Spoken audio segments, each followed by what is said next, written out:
What's going on, guys? Welcome back to Combat Deviants here on Belly Up Sports. I'm Evil Eddie, that's Stephen Reichel, and we are ready for episode, I believe, number 11 with some very special guests joining us. We got BKFC 33 going on right now, where we previously interviewed the main event and Joey Beltran, also going up against Houston Alexander, where we actually had them come face to face for the first time. You guys got to go check that out. Subscribe down below here on YouTube for Belly Up Sports and over at Combat Deviants on YouTube, iTunes, Stitcher, Spotify, all that good stuff. And follow us on Twitter, follow us on Instagram, follow us on Facebook. You know how it goes, guys. We got a lined up show tonight, thanks to Steve. Once again, always pulling through for us, man. I mean, when I was doing the show by myself, it's so hard to pull guests in. Steve's got the magic fingers. You know the 50 Cent song? I got the magic stick. No, to think once, no, to think twice. Steve's got the magic Twitter fingers over there, and we're able to get. I don't know. I don't think I've booked a guest off of Twitter in some time. Well, Steve, honestly, bro, we're bringing in a guest that was just on Joe Rogan, man. So this is a big night for us. If you guys are guessing, like wondering who we're brought on, we're talking to some old friends tonight. You know what I mean? Joe Rogan Experience, former guest Eryk Anders, and also bare knuckle boxing championships Tom Shoaff, who is headlining BKFC's 34 coming up just in a couple of what? Tell me you were thinking of Last Dragon Shoaff when you first seen Tom's last name. So I immediately messaged you. I was like, every time I see this guy fight, he's been killing it. I just think of Shoaff, right? Tom Shoaff. That's what I think of. And if you guys saw the intro that I made, it's a video game. This guy belongs in a video game. He's got the curly mustache. You got Eryk Anders as well, who was Steve what? Where was he? Roll Tide. For the recent newbie junkies of the karate sensation that is now Cobra Kai. Eryk Anders did make a slight cameo on there for this past season. So if you don't know who Eryk is, go check that out. After you go check him out tonight, make sure you go ahead over to the Joe Rogan Experience to take a little peek into what they talked about when he was on the recent episode. Eryk's full of fun, man. He's a former Crimson Tide, former Alabama football player. So we're obviously he's in the UFC. He's gonna be fighting December 3rd for this upcoming fight night. And he's got a tough one against Kyle Daukas. I got some Philly love there. You know what I mean? So, all right, Steve, I'm on your side for this with the Philly love, because for Chris Daukas in his last fight, I thought he would do very well against Curtis Blades, but they really threw him to the wolves there on this one. And once again, can you really say thrown to the wolves anymore at heavyweight? I mean, I think it's pretty even keel. There's no like super upper tier where you can't be reached. Like if you've really seen, if you throw him to a guy that's only really lost, go look at the heavyweight division now and go look where it was 5 years ago. You could sit there and say like that there's a clear there's no thrown to the wolves anymore. These guys have earned their spots there. There's not like thrown to the wolves, and Daukas earned his stripes, he did. Not just through knocking everyone out. Ranks, man. He's a Philly cop, man. Give that guy a break. He was the dispersing law here on the lawless streets of Philadelphia. Stop it, guys. Leave during some tough times. Well, also you can't throw Chris to the wolves, man. I'm sorry.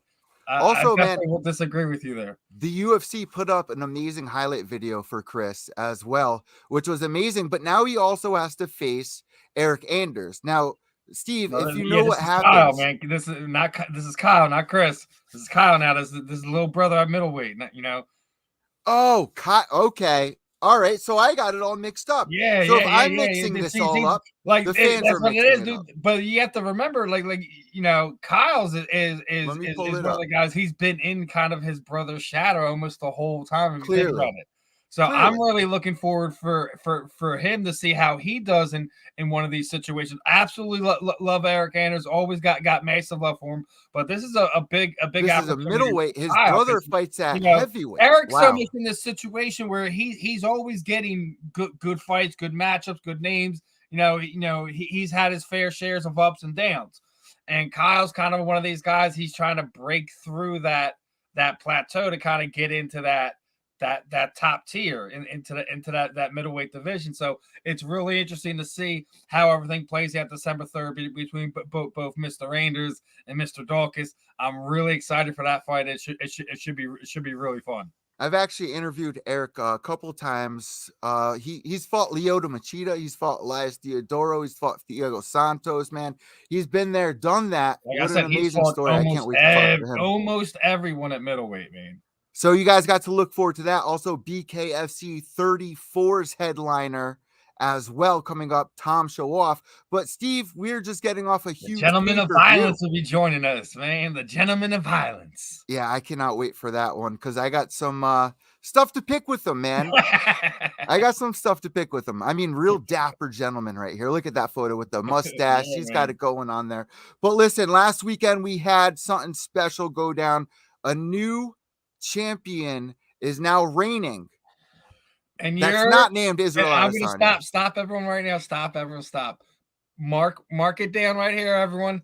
Eddie is an absolute fool, an idiot, a mark, whatever you want to call him. On this show, he goes on there for not even on this show, on several shows leading up to the Israel Adesanya Alex Pereira fight. He was sitting there. And he was one of the few people sitting there. Like, you know what? I got Alex all the way. I can't pay my rent. This stupid mofo goes around having a conversation. He's the guy who should we be betting tonight?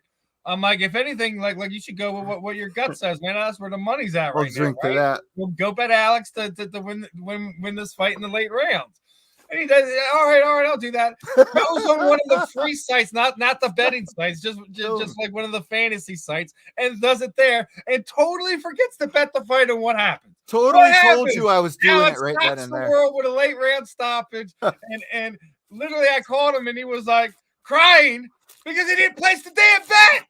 that's a true story. So absolute fail, loser of the week, flag, red flag, whatever you want to call it, Eddie. And anyone who comes across this one, make sure if you ever come across Eddie in real time, you absolutely shame him for this every time.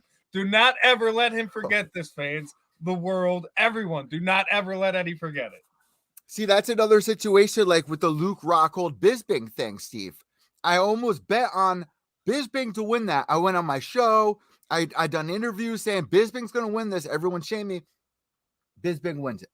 And you know what?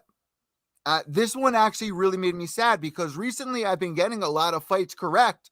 And this one, man, for it to go down the last fucking round, boom.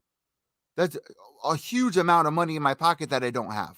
So I'm going to start making my predictions on the show. That's what everybody wants. The big question here, though, Steve, is will there be a rematch between Israel Adesanya and Alex Pereira? That's what everyone wants to know. And if you want to know what my take is here for this one, I have to say, Charles Oliveira doesn't get a rematch. He was a reigning champion. Is Alex Pereira, are they going to move on with him? Who else is there that he can fight in that side, in that inside of that division? You know, Israel Adesanya had an interview this week in the post-fight press conference. He was saying, I don't care if he goes on and fights again and doesn't have the belt. I want that to be my next fight coming up. So, Steve, what do you think will go down here? Will the UFC push forward? We got the Gentleman of Violence joining us right now as well. Here. So let me play. Yeah, should we bring him in before? Well, we'll bring him in and do it, dude. Bring him in and then do it. All right. Yeah. All right. We got our first guest of the night, Tom Shoaff, and we actually have BKFC 33 going down right now. So I really appreciate you joining us here with the mustache all suited up and everything, dog. Ready to go. And just got done sparring, doing some work up here at the gym, and glad to jump on. What's going on, guys? Well, what's going on right now? We're going to have some fun, man. We're kicking it out tonight. Nice. That sounds like a beautiful time. Our guest from last week, we had Houston Alexander on, right? They're fighting right now. Houston Alexander, and we also got Beltran on. Mm-hmm.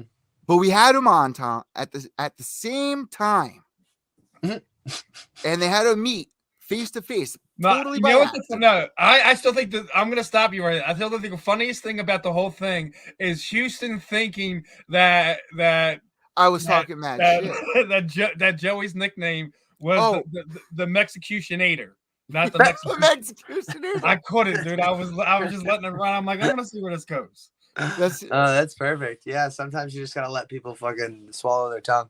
Are you someone that makes predictions though? I want to know like where you stand on this. These are two vets. And are you just one that's excited to watch it? Like us? I probably won't even I mean I might watch it, depends on when I get home. But no, I originally had Wait, where are you right now? The OnlyFans studio? You about to make a video or something?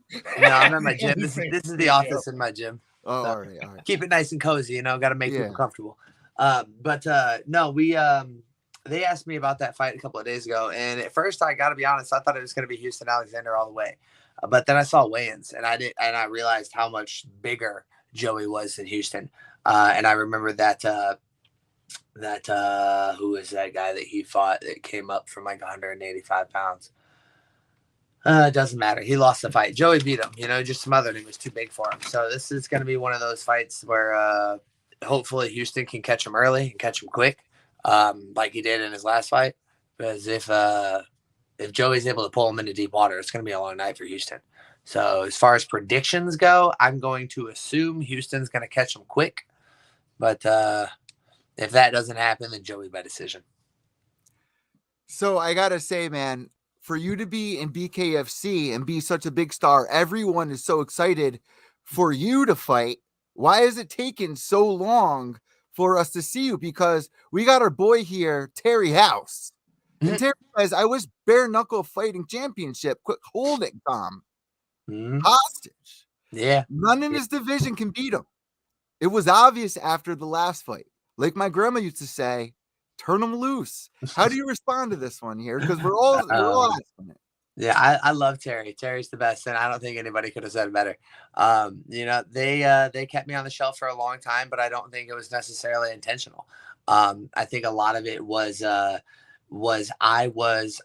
was holding out for a fight that made sense for me. I've been with this organization for 4 years. I've put on 4 of the best fights that they've ever seen. And I'm undefeated at 155 pounds. I've got 3 finishes. And at the time that I got that 3rd finish, I was the only one in division with 3 finishes. So I was just kind of holding out for what I felt was the right fight. I wasn't going to just keep going out there and fighting newer fighters or debut fighters because I felt like I deserved more and I was worth more. So I was waiting for that. I was waiting for the opportunity to have the right fight. And, after a couple of months of negotiations and kind of going back and forth and, a little bit of shenanigans and we'll call it bullshit on both ends. We finally got things squared away. Combat sports negotiating. Yeah, exactly. We had some long negotiations, but we got to figure it out. We got it squared away, man. And fortunately, I can get another one in before the end of the year. So, for the title at that. Your last couple of fights, man, against Chance, against Bruce, who I've actually interviewed before in the past. I don't know if you got to get to know him very well. Very interesting character. Against Josh Wright, man. Amazing fucking fight, dude. Amazing fucking fight. Every single one of these fucking fights, dude, have been one of my favorites in bare knuckle. You are one of the reasons all my boys hit me up, not on UFC night, but for bare knuckle boxing night. You are one of those fucking reasons, dude. I'm glad to hear that, man. Thanks. Straight up, dude. And everyone this week, they didn't care. I don't mean anything on tonight's event.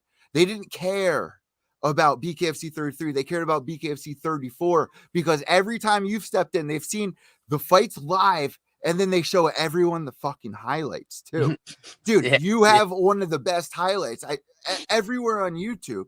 So, the Josh, which has been one of your favorites, man, because, even in the past, the Mitchell fight, the Wright fight, he was coming towards you. You come back with that fucking, the right fucking hand and just fucking drop him. And then he keeps coming until 35 seconds are left in the fight. And then you sit him down with your fucking hand.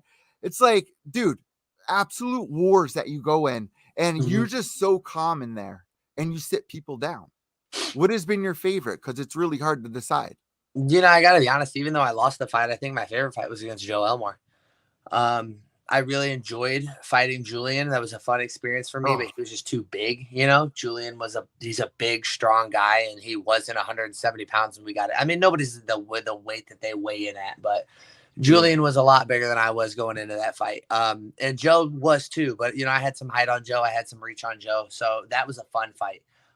As far as fights that I had the most fun at, or that I think were the most enjoyable for me, there was probably that one against Joe Elmore. Even though I lost it, I think the only thing that I lost was, Dude, that was a fucking fight, bro. Yeah, it was. That's all that we remember. Yeah, I hope you know that's that. The thing is, like, nobody. We don't remember win or losses. We remember the fucking fight. Exactly. They just remember it as a great fight, So, and that's what I try to take away from it was, there are things that I needed to fix in my game, and that's why I lost the fight. But it was a hell of a fight, and it's weird that you say that though, because I'm a city boy. I grew up in the city, then I got to go see what it's like, around Connecticut, and I've seen fights. Like real fights. I grew up in the studio at 7 years old doing radio interviews with Stone Cold Steve Austin, growing up in media, just obsessed with combat sports. I've seen fights that are fixed. I've seen fights in MMA, combat sports. I've been at the fights people don't even promote, the grappling tournaments. I know what people remember, and it's not always the wins and losses that really fucking count, dude. Mm-hmm. And represent that. You represent what we remember, and I hope you really do understand that. Well, I appreciate that, man. That's one of the things that I probably take most pride in is, everybody wants to win, obviously. No fighters get into the fight game to be a loser. But one of the things that I really take pride in is that, everybody enjoys watching me fight. I always come out and I always put on good shows, even when I lose, even if I don't perform well, the fight is stellar and fantastic. You're on a 4-fight win streak, so come on here. I'm on a 3-fight win streak technically. And I mean, if you want to count Joe Elmore as a win, I'll take it. Well, Tapology has you as 4. Tapology has you as 4 because we're counting the B2. We're counting B2 ground. Oh, right. Okay, fair enough. All right, we're in there like that. We're writing reality here. Yeah, I'm writing fights. wins. Like I said, and I'm all for it. But yeah, like at 155 pounds, man, I just feel so much better. And that was my problem getting into the BKFC was I was under the impression because I wasn't grappling, then I wasn't going to have somebody laying on top of me, that I wasn't necessarily going to have to get down to a lower weight class or down to my natural weight, so to speak.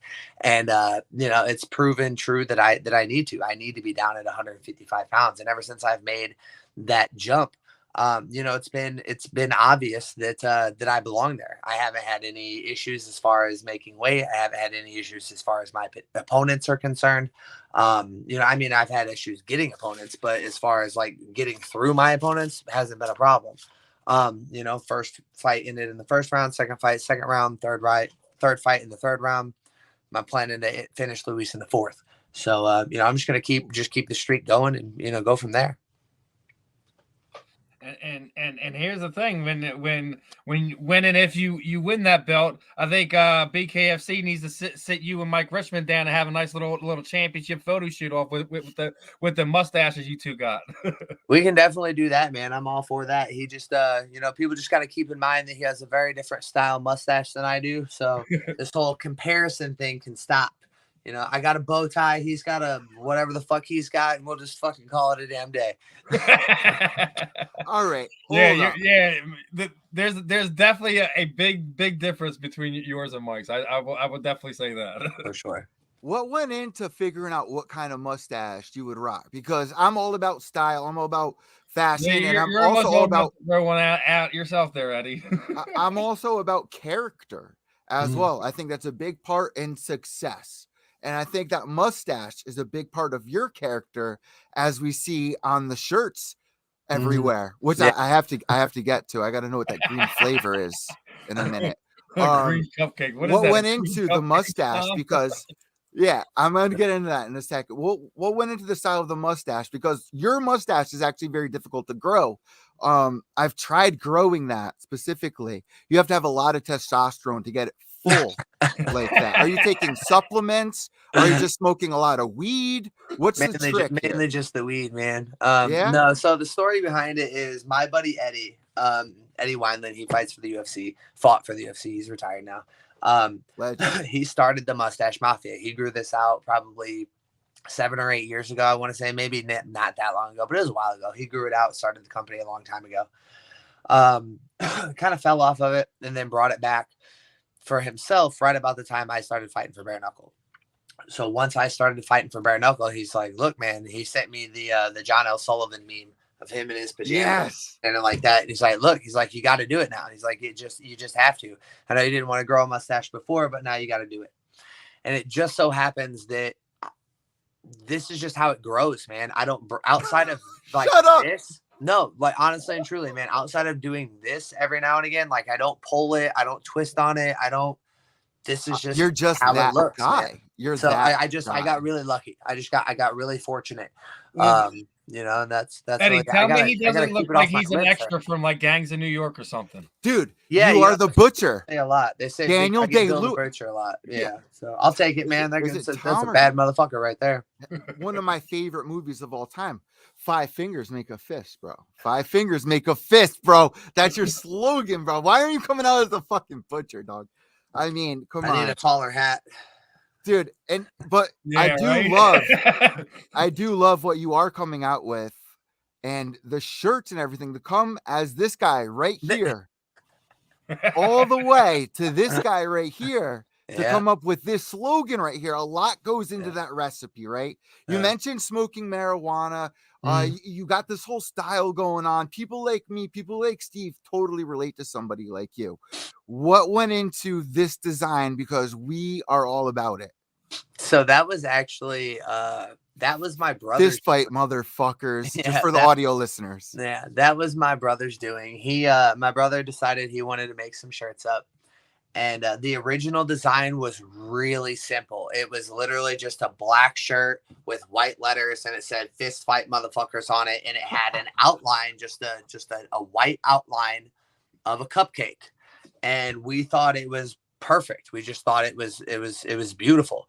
And I sent the design to a buddy of mine who designs t-shirts, and he said, you know, it was a little plain, it was a little bland. So he came up with this new design because he wanted it to pop. So that's why it's green and sparkly and, you know, all kinds of, you know, fantastical looking.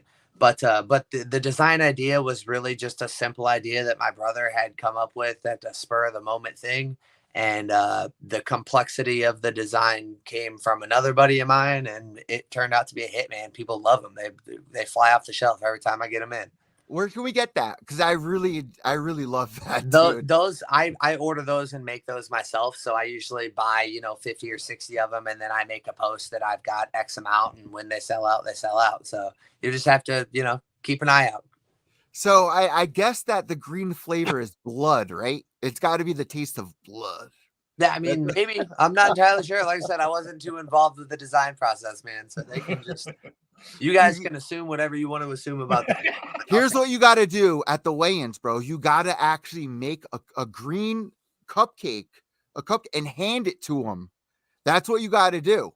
And I don't know if he'll eat it though. And you got to throw it on. Because I'll put some shit in there. Like, I'm fighting it. I'll put some shit in that.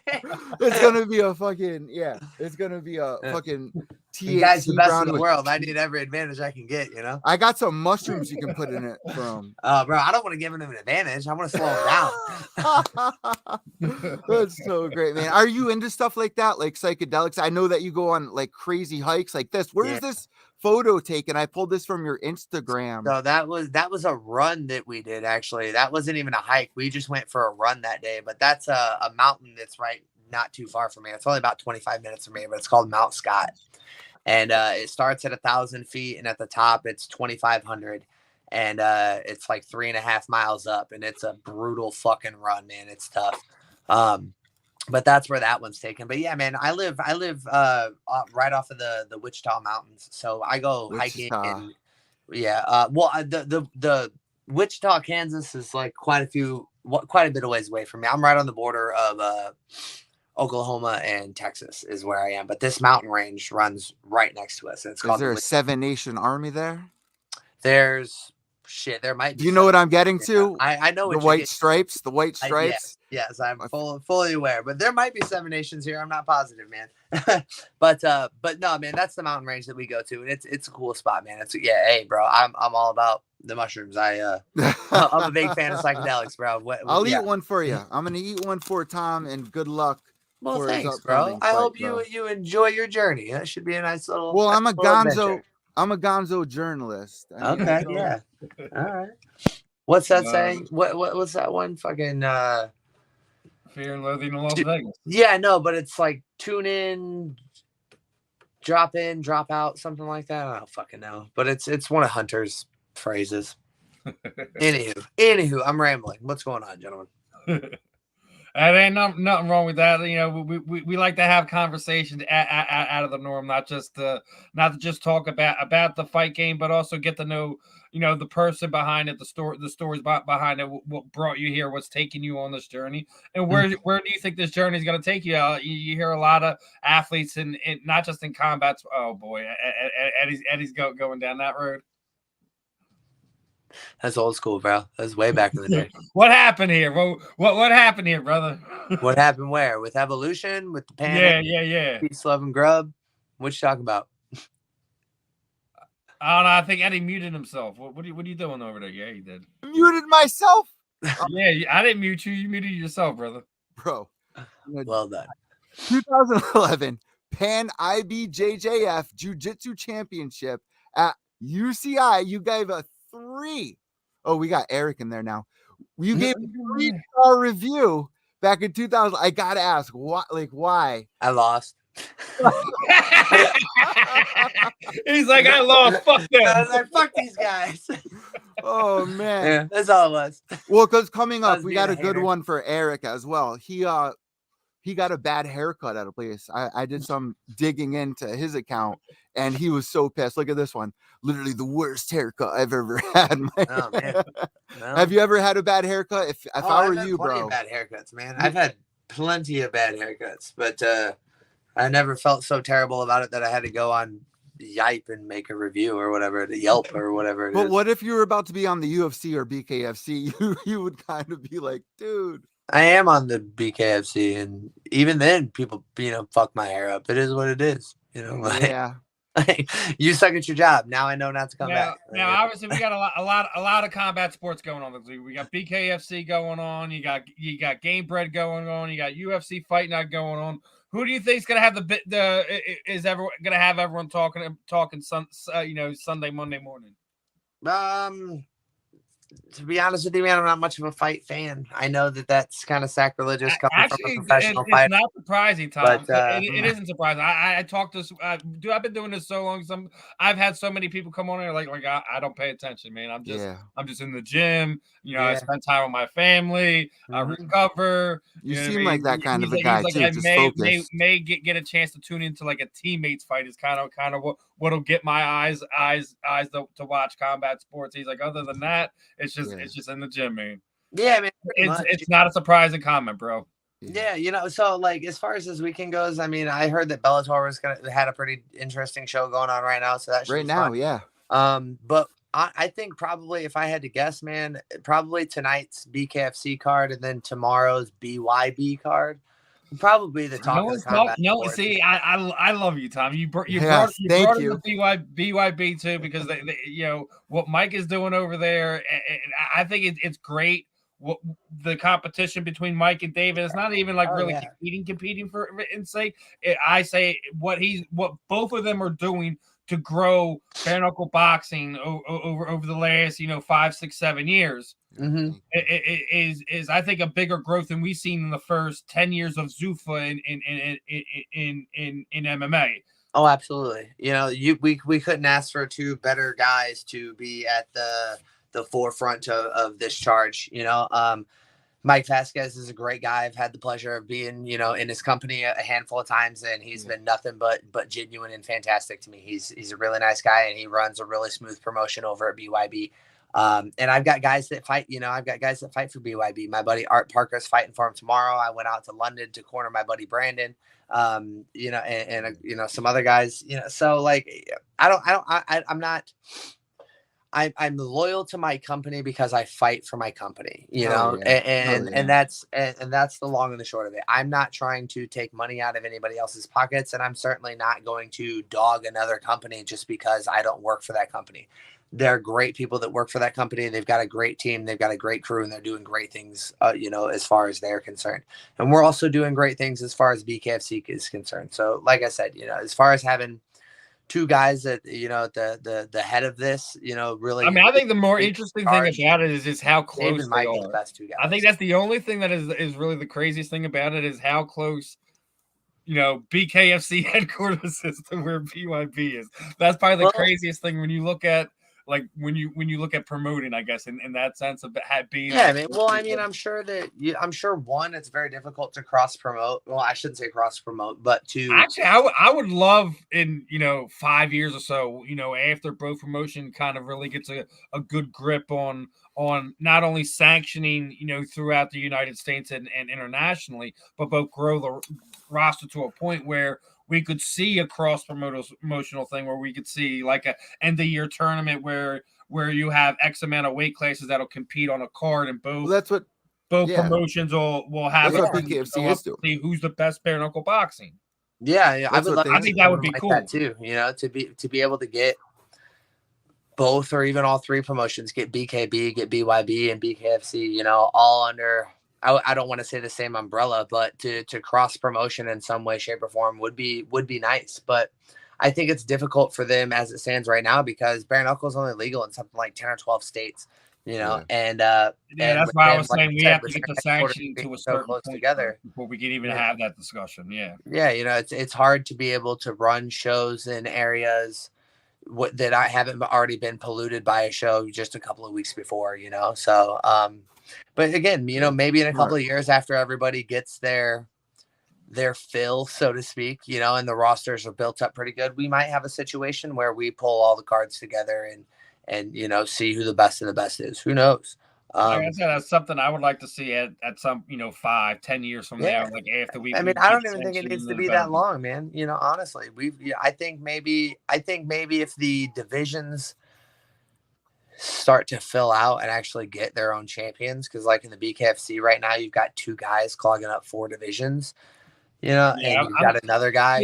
I think a lot of these guys are kind of going after the model that kind of Conor McGregor and some of these other guys built over the last 10 years where you kind of you win your belt and then you defend it a few times and then I'm going to go challenge the guy up or below me and I'm going to take their title. And then you, like you said, you have this situation where you can't defend both. That's gotta be frustrating. You clog the division up, and it makes things difficult. But on top of that, it's if you were to fill out your roster properly and you were to broaden your division, you wouldn't have those problems and you wouldn't have guys. But it's also a problem that is also erupting because we are still in a young infancy stage when we're talking about what bare knuckle boxing is as a whole.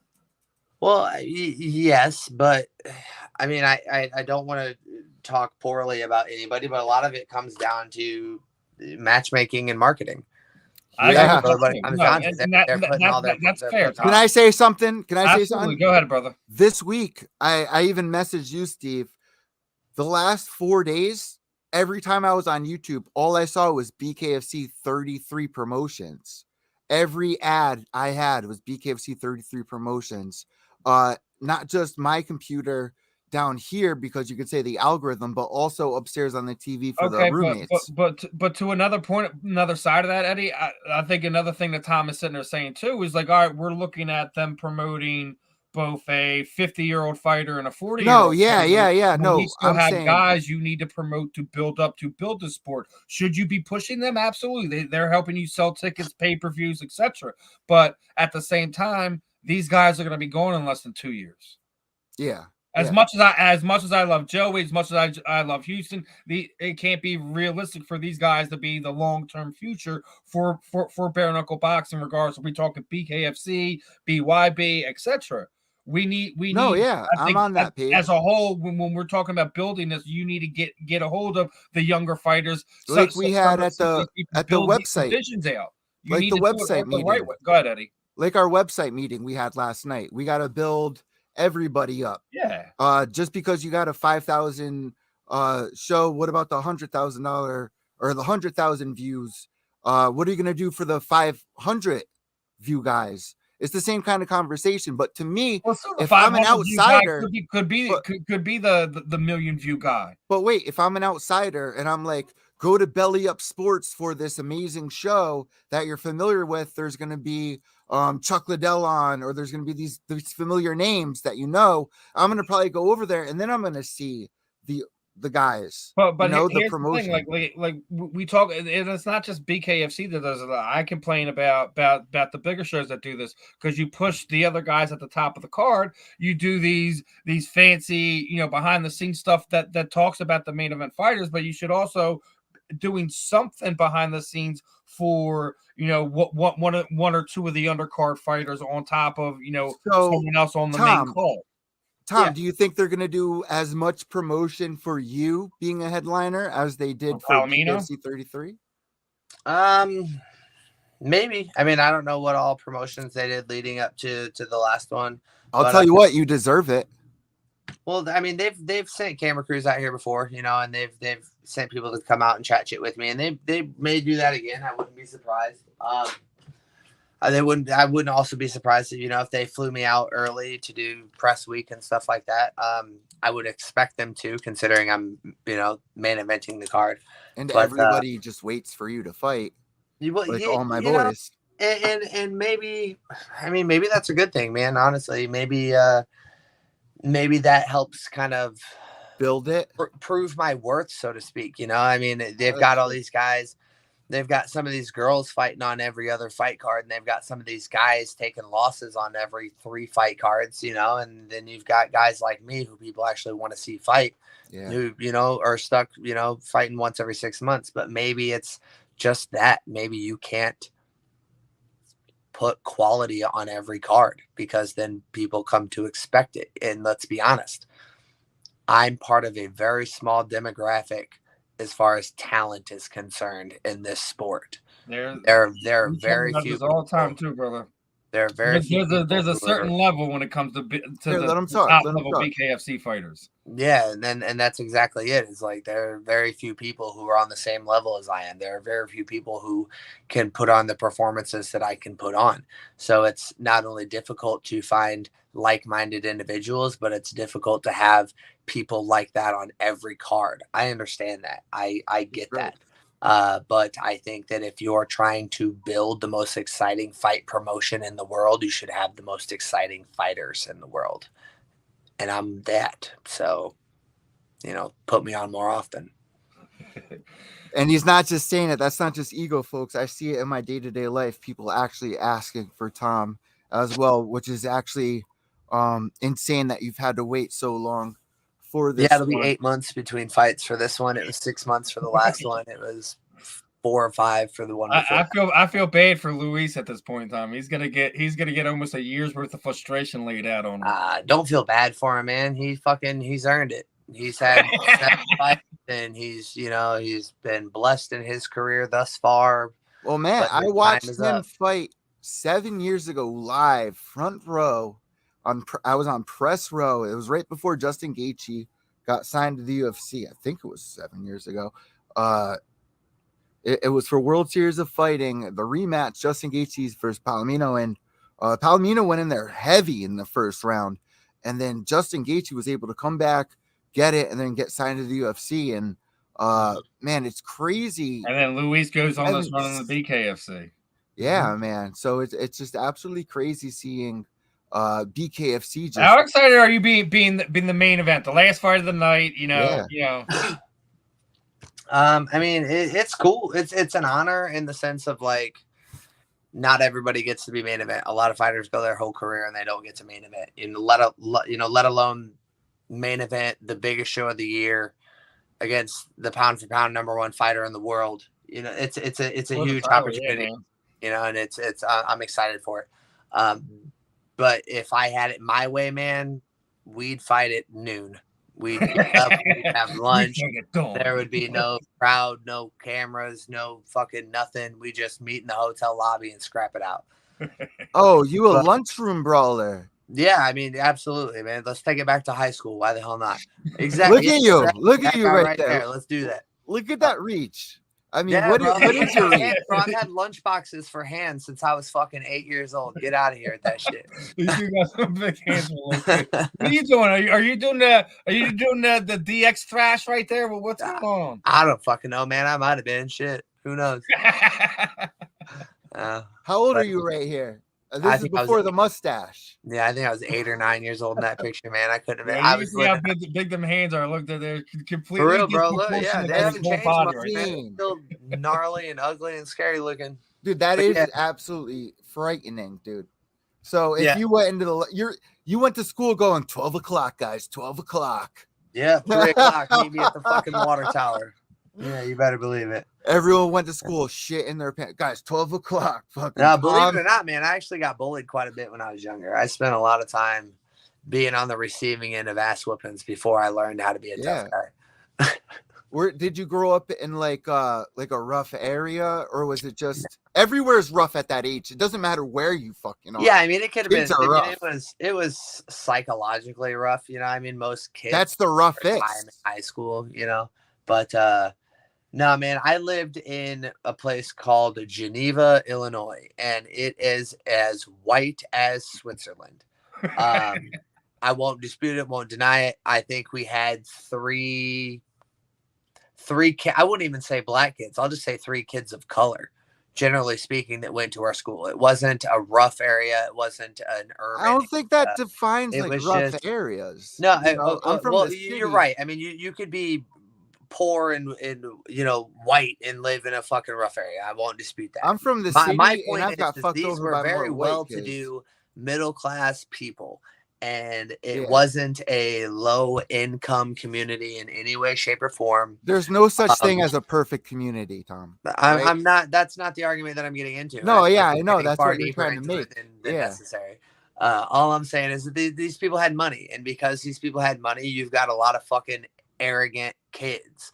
I'm sure you guys can attest that most people who come from a not so wealthy background are pretty humble and pretty nice, you know, pretty genuine, with the exception of having to fight for things that they want. When you get kids who come from money, they're pretty arrogant, stuck up, self-centered, things like that. So growing up in coming from a trailer trash community, quite literally, my whole family lived, well, not my whole family, but a good portion of my family lives on the same block in the same trailer park. So coming from that mentality to an upper middle class area where people had no business letting me know that I was trash, and I came from a trash area, you know, I got picked on a lot. I got bullied a lot, all through middle school, all through high school. And then sophomore year in high school, like the summer going into my junior year, I hit a growth spurt, and I went from being 5'6" and 155 pounds to being 6 foot tall and 185 pounds. And I went on a mission to make everybody's life hell that had ever fucked with me the years previous. And I wound up getting expelled and getting arrested a whole bunch of times and putting my mother through hell. And that was why I started fighting. That was what got me into fighting, was, you know, I couldn't get arrested anymore. I couldn't get in trouble, you know, for beating the shit out of people who bothered me. So I turned it into a career. Started training when I was 18 years old, man, and never looked back. But the moral of the whole story is, no, it wasn't like, you know, anything catastrophic or over the top. It was a pretty typical high school career for me, you know, in a suburban white neighborhood. I just, you know, was just a typical angry fucking kid and beat people up for it. So that's how my life turned out, you know. Sometimes you gotta put mofos in their place, my friend. True story. True story. Sometimes you have to. Does any of this come out when you're fighting unexpectedly? Like, are there moments where you kind of black out in a way? No, I mean, I wouldn't say that I have had those moments happen where, like, when I was younger, I would get in fights and not remember what happened and shit. You know? But no, as a professional, man, it's never anything like that. I really try to keep my emotions under control and keep things kind of limited as far as what I allow to come out. But there are times you are very common there. I will say that. you have to be. Well, here's one. Here's one. I'm Emotions gonna throw it for you a crazy. different way, Tom. Have you ever had like a Melvin Gillard moment, like it frustrated after the fight? You just weren't done, and you feel like you didn't get enough out, and just still wanted to keep going. Yeah, I mean, I'm sure that, you know, people have those moments of frustration where, just like you said, you know, they wanted to keep going or they wanted to do more, but didn't have the ability, opportunity, so to speak. But for me, man, the biggest thing that comes up from childhood, I guess you could say, is like when people try to bully me, like when people just try to like be a bully and be a tough guy. And it's like, look, man, like we fight for a living. Like our job is to literally fist fight each other. I don't know why you're trying to punk me or why you're trying to bully me, but frankly, you're just going to piss me off. And like when those things happen, like there have been fights in the past that I'm sure you could, you know, if you looked hard enough on YouTube, you could find where I knock some motherfuckers out and then I tear into them in the middle of the game.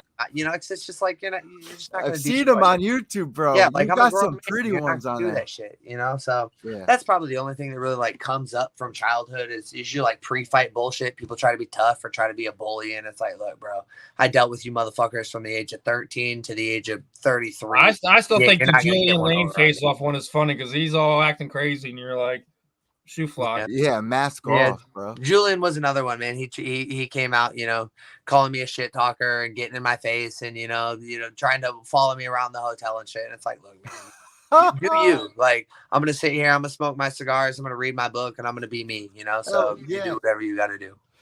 Bro, you just to end it off right here, I just want to say one thing to everybody.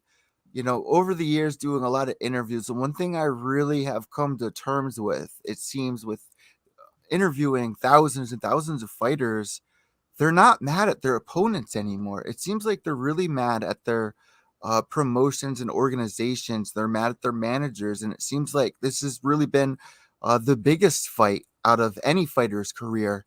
And when is that going to really change? And I want you guys to really ask yourselves that moving forward here. And Tom, next week you got this big upcoming fight. Do you have a promotional code? You know, what do you got here? We usually like to hand the imaginary microphone over to you guys. We've got sponsors, anything at all, what we can expect. The floor is now all yours. Well, thank you very much. To touch on your point about frustrations with the promotional companies, no, I don't have any promotional codes or anything like that I can offer people as far as they want to buy tickets or anything. But if you, I can share a post for a referral code as far as the app if you want to buy the app, but that'll come in another time. Anyway, more importantly, sponsors.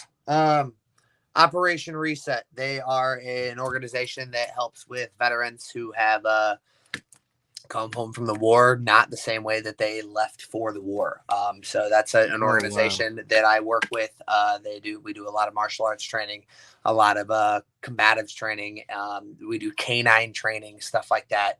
We try to find them jobs, therapy, all that stuff. So Operation Reset, it's a great organization. Check them out, operationreset.org. Vodella, they're one of my sponsors, clothing brand. They're great mouth guards. They're fantastic. Anybody needs a mouth guard that's not going to cost you an arm and a leg, that'll protect your teeth for the rest of your life, unless your dogs get a hold of it. Grit mouth guard is the way to go. You ain't lying. Grit's the best, my friend. Dude, Grit's the best. Fantastic, absolutely. I still have ones for my kids, dude. I was just using it for football. They all have these ones hanging from their face mask, and like the coach is like, "Is he good?" I'm like, "He's got a professional one in his teeth. They ain't going nowhere, brother." Yeah. No, they work. So yeah, grit mouth guards, they're fantastic. Vodella, my team here, Alpha MMA here in Lawton, Oklahoma. Ricardo Cavalcante, Brazilian Jiu-Jitsu. That's our federation. Western Avenue Combat Sports and Boxing, Oklahoma City. I do a lot of sparring and work out of them. American Elite up in Oklahoma City. I mean, shit, man. If they're in Oklahoma or Northern Texas, I've probably been with them. They've probably helped me out, and I greatly appreciate them. Anybody who's taking the time to watch this and listen to my goofy ass talk, thank you. So December 3rd, you're going to see brand new champion, baby. We're going to do it. It's going to be glorious. That's what I'm talking about. I can't wait. Really looking forward to not only the BKFC card, but that fight night card for the UFC looks pretty good that night as well, man. So it's gonna be a wonderful fans are gonna be torn. They better be dating it with the double monitor that night. That's the way it's gonna have to be. Absolutely, nothing wrong with that. Oh, me and Eddie know how that goes, man. Especially me, man. I'm a combat sports guy, but I'm also a big four sports guy as well. So, football, baseball, basketball, etc. I'm all over the place. So I definitely understand the concept of the double monitor. Whoa. One more thing. How many times you fight next year? We don't want to see you on the bench. How many more times?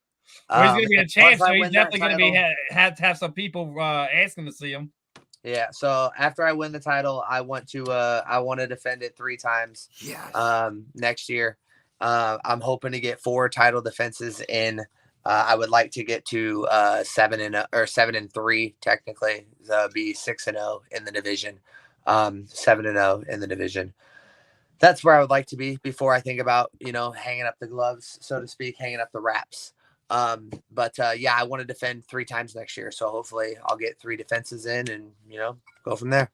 Hey Tom, before we let you go, don't forget, make that cupcake, throw it right in his face, bro. I will not be disrespectful and throw it in his face, but I might have one made for him and just offer it to him nicely. There you go. All right, Tom, thank you so much. We'll be tuning in. God bless. I appreciate you guys. Have a great night. God bless. All right. Well, everyone, that was our first guest for tonight's episode. And as we get ready to transition, let's get a quick word from our sponsor as we get ready to hop into the second hour here on Combat TV. Welcome to Fresh Ball Fall. It's the season of pumpkin spice and making sure your crotch looks nice. That means sipping cider in a fall breeze and using Manscaped products to trim your balls with ease. That's right, today's show is brought to you by Manscaped, a company here to make sure that your foliage isn't the only thing shedding its excess leaves. Heck, even Mother Nature knows it's time to lose the excess clutter for fall.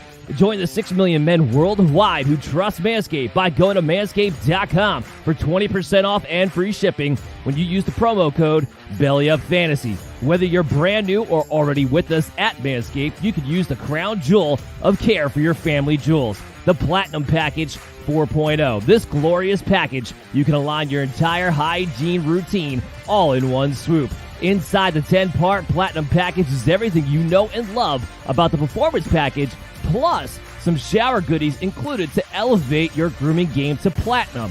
You can now completely upgrade your shower routine with the Ultra Premium Body Wash and Ultra Premium 2-in-1 Shampoo and Conditioner. You'll have your skin and hair feeling hydrated and smelling fresh. Don't forget to apply their aluminum-free Ultra Premium Deodorant. And don't worry, it's not pumpkin spice, it's a cologne-quality fragrance. Get the Platinum Package this fall. These products are guaranteed to be hits for your dangly bits. Go to manscaped.com to get 20% off and free shipping with the promo code BellyUpFantasy. That's 20% off and free shipping at manscaped.com when you use the promo code BellyUpFantasy. Manscaped, clear out the leaves. It's your tree trunk's time to shine. All right, folks, we are back. And obviously, this hour is brought to you by Manscaped, guys. Make sure you guys are checking it out. Anybody who is using your code, send us some screenshots. It will get you some entries for some giveaways. No dick pics. We got a lot of fun stuff getting ready to come this next month. Both here on Combat Deviants with the guests and everything else we're doing, but obviously Eddie, as we were talking through the last hour, we had one of our team meetings last night, so a lot of fun stuff coming down the pipe work. Eddie already knows what I'm working for. I got some fun stuff outside of the combat sports world that we're going to be producing with Belly Up Sports as well. So guys, make sure not only are you checking out Combat Deviants on all your social media platforms, Facebook, Instagram, Twitter, etc. But also, guys, make sure you guys are showing our love to the brother station. Guys looking over us. Mike and Blaine over there at Belly Up Sports. They're doing everything. Facebook, Instagram, Twitter, but also that they got the fantasy side of things. Outside of combat sports, that I think we have 15 plus shows throughout the networks, all kinds of stuff, wrestling, yeah, Steve, I lost rally racing. I mean, literally these guys cover everything. So if you guys not just combat sports deviants with us at combat sports connoisseurs, like me and Eddie like to say, we're absolutely when it comes to this stuff. But if you love sports in general, guys, please make sure you're heading over to Belly Up Sports. Like, follow, subscribe, share. We're going to be doing a lot of stuff, not only from now to the end of the year, but through the first quarter of 2023. We got end of the year show coming up. Deviants, but as a media company as a whole, guys, make sure you guys are tuning in, supporting. We got some fun stuff coming up. Yeah, end of the year show coming up for Belly Up Sports on all platforms that you guys can look forward to. So it's not going to be a regular show on every single platform or well, no, podcast, I would say. It's going to be a special event. Paying attention to us, been our shows knows we always do something fun at the end of the year. Yeah. Oh man, I got something real special. I know them guys are already working out something.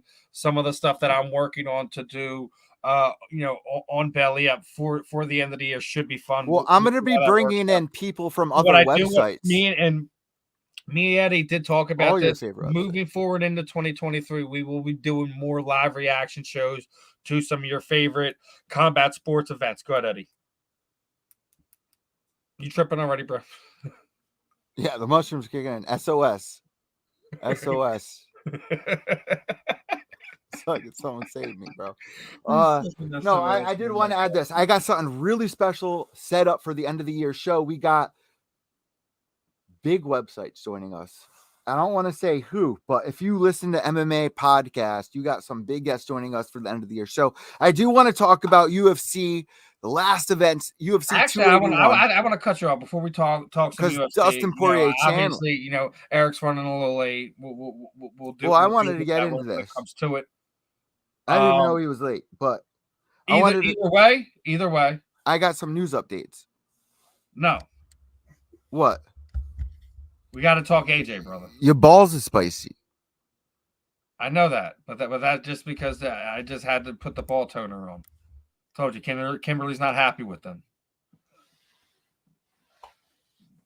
She's still over there doing her cat gagging face.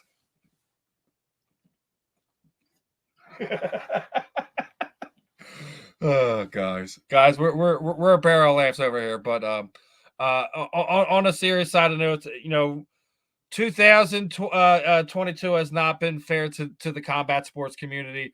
Literally, two of the absolute nicest guys outside of the octagon, the cage, the ring, however you want, outside of the gym, inside of the gym. Elias Theodro was taken from us due to cancer, and this past week, however you want to look at it, non-Hodgkin's lymphoma took Anthony Rumble Johnson away from us. And man, I just don't know how to wrap my head around this. Me and Eddie have both covered these guys on different occasions at different point in time. I was lucky enough to see him both in a fan capacity and as a media member capacity. I've seen him after terrible weight cuts, still sitting there stopping, taking pictures for fans, signing autographs. Anthony Johnson was a rare human being, both inside the cage, outside of the cage. His last fight in the UFC, when he thanked John Jones, was the one fight that we didn't get to have. The fake fight between him and John that literally had Dana White like legitimately shitting a virtual brick, on the on the press conference stage. I mean, Anthony Johnson was not only a knockout artist, but he touched people outside of it. There's some of the stuff that, I sent you there, media members who have been able to kind of, be on a little more personal basis with Anthony. You see some of the stuff that, stuff he would do with their kids and stuff like that. Not only that, even the stuff that, BKFC president Dave Feldman was posting, him at Dave's wedding, them sitting there dancing around, doing all like Anthony Johnson was probably like your favorite uncle, man. Your favorite uncle that just that probably want to be one of the top 10 fighters on the planet at the time. That's who he was, man. He was as soft as a teddy bear outside of it, but man, he literally was the embodiment of his nickname inside of it. He was a different man inside of it. I know you were trying to get some things together, didn't quite work out the way you wanted to. I know you wanted to put a tribute video together, didn't kind of work out. We'll get that up on our Combat Deviants YouTube page over the next few days.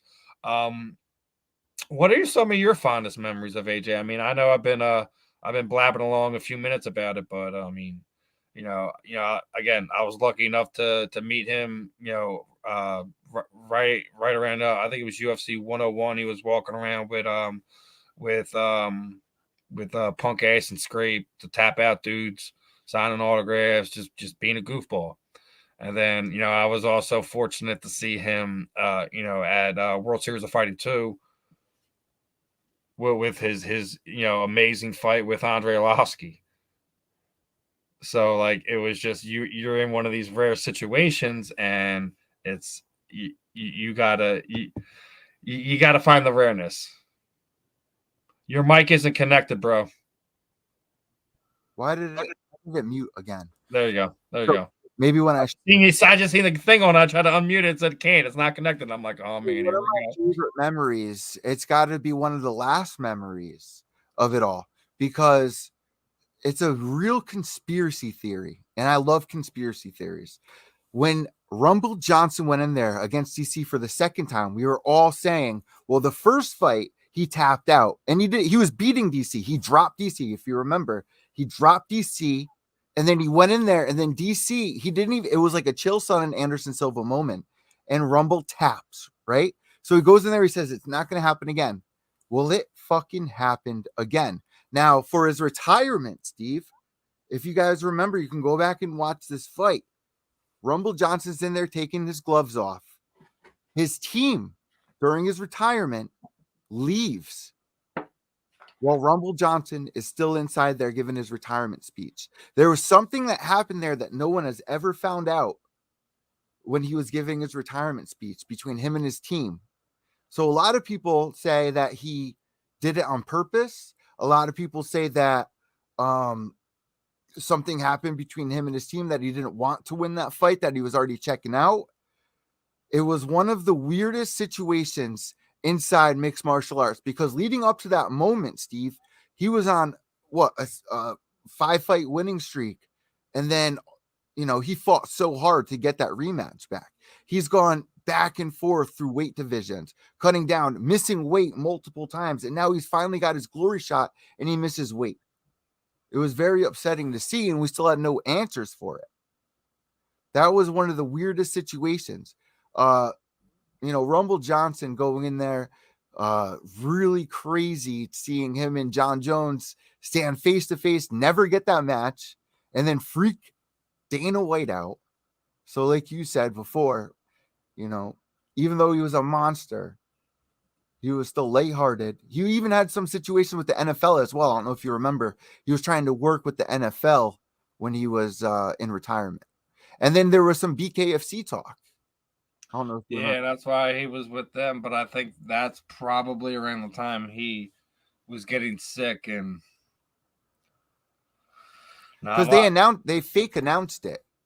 What happened? Somebody made a fake Twitter account for BKFC and announced it, saying he was gonna fight Fedor or something. That was the rumor there. Also, guys, moving on from that, let us know some of your favorite memories from Rumble Johnson at Combat Deviants on Twitter and Facebook. But I gotta say this, Steve, we got a matchup coming up for UFC 284. Not only is Islam Makhachev fighting Volkanovski for the lightweight we were just talking about this last week. Remember, we were talking about how much of a G Volkanovski is, right?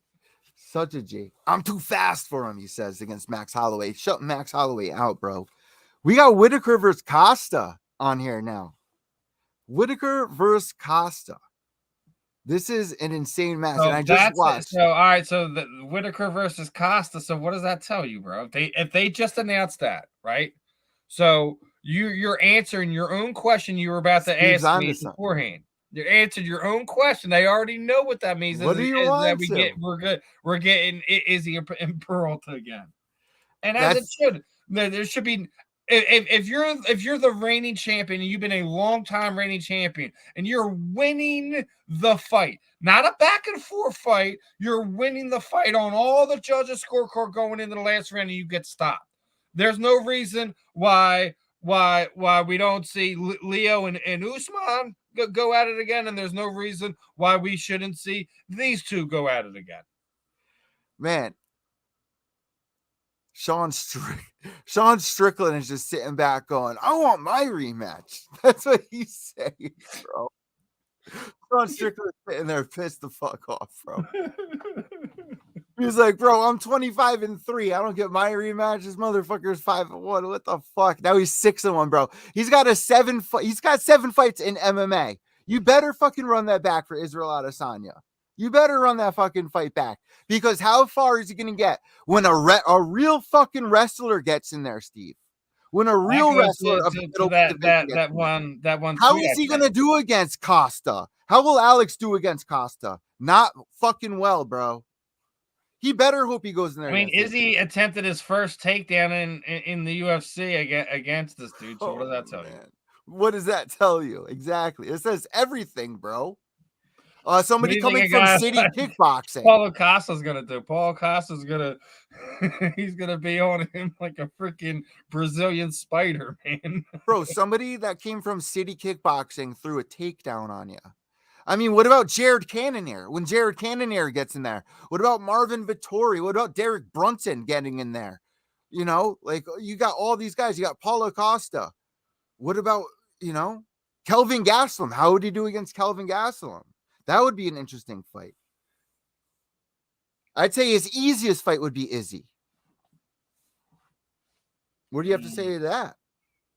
I want to see him face a wrestler. If you are the champion, you need to face all. I feel like he was fast-tracked to the championship. That's what happened there. Well, because to beat Izzy, and they were looking for fights to keep Izzy, special active.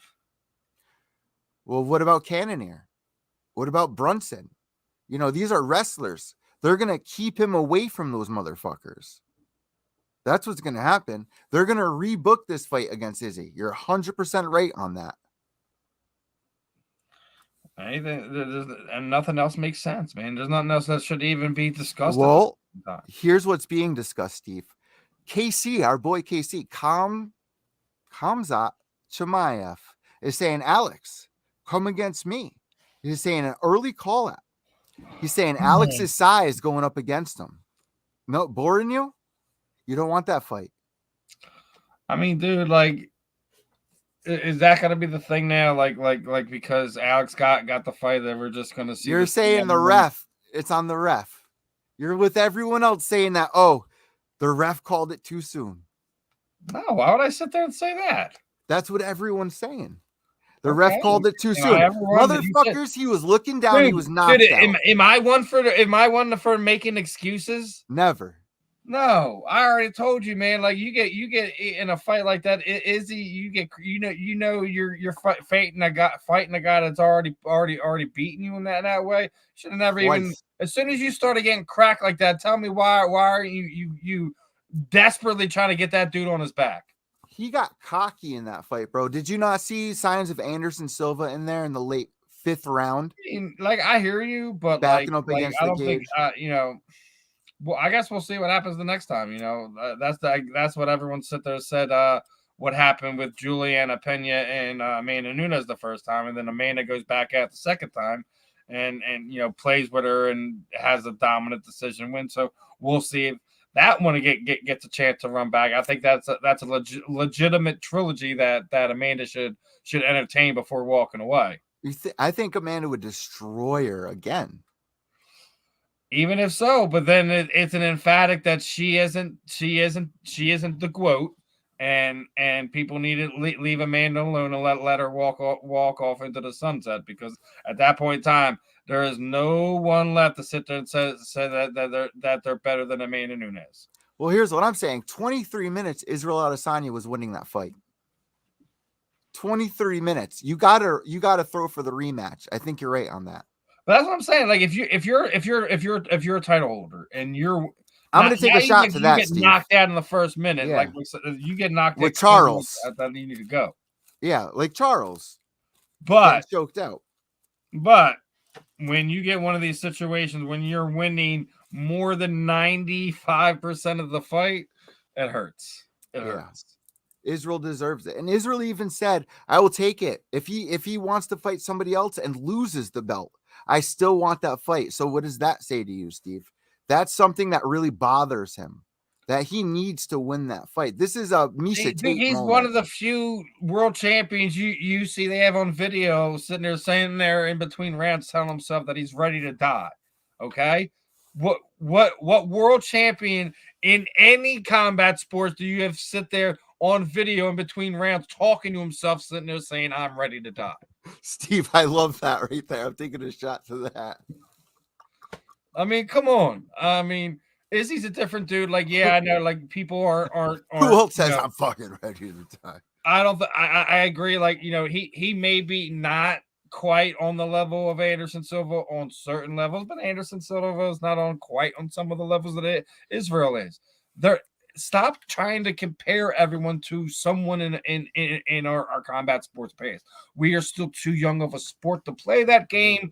When we look back at this, there's going to be so many different aspects to the eras when we have to break this down. It's like when we go back and you're scrolling around social media this week, and I'm watching,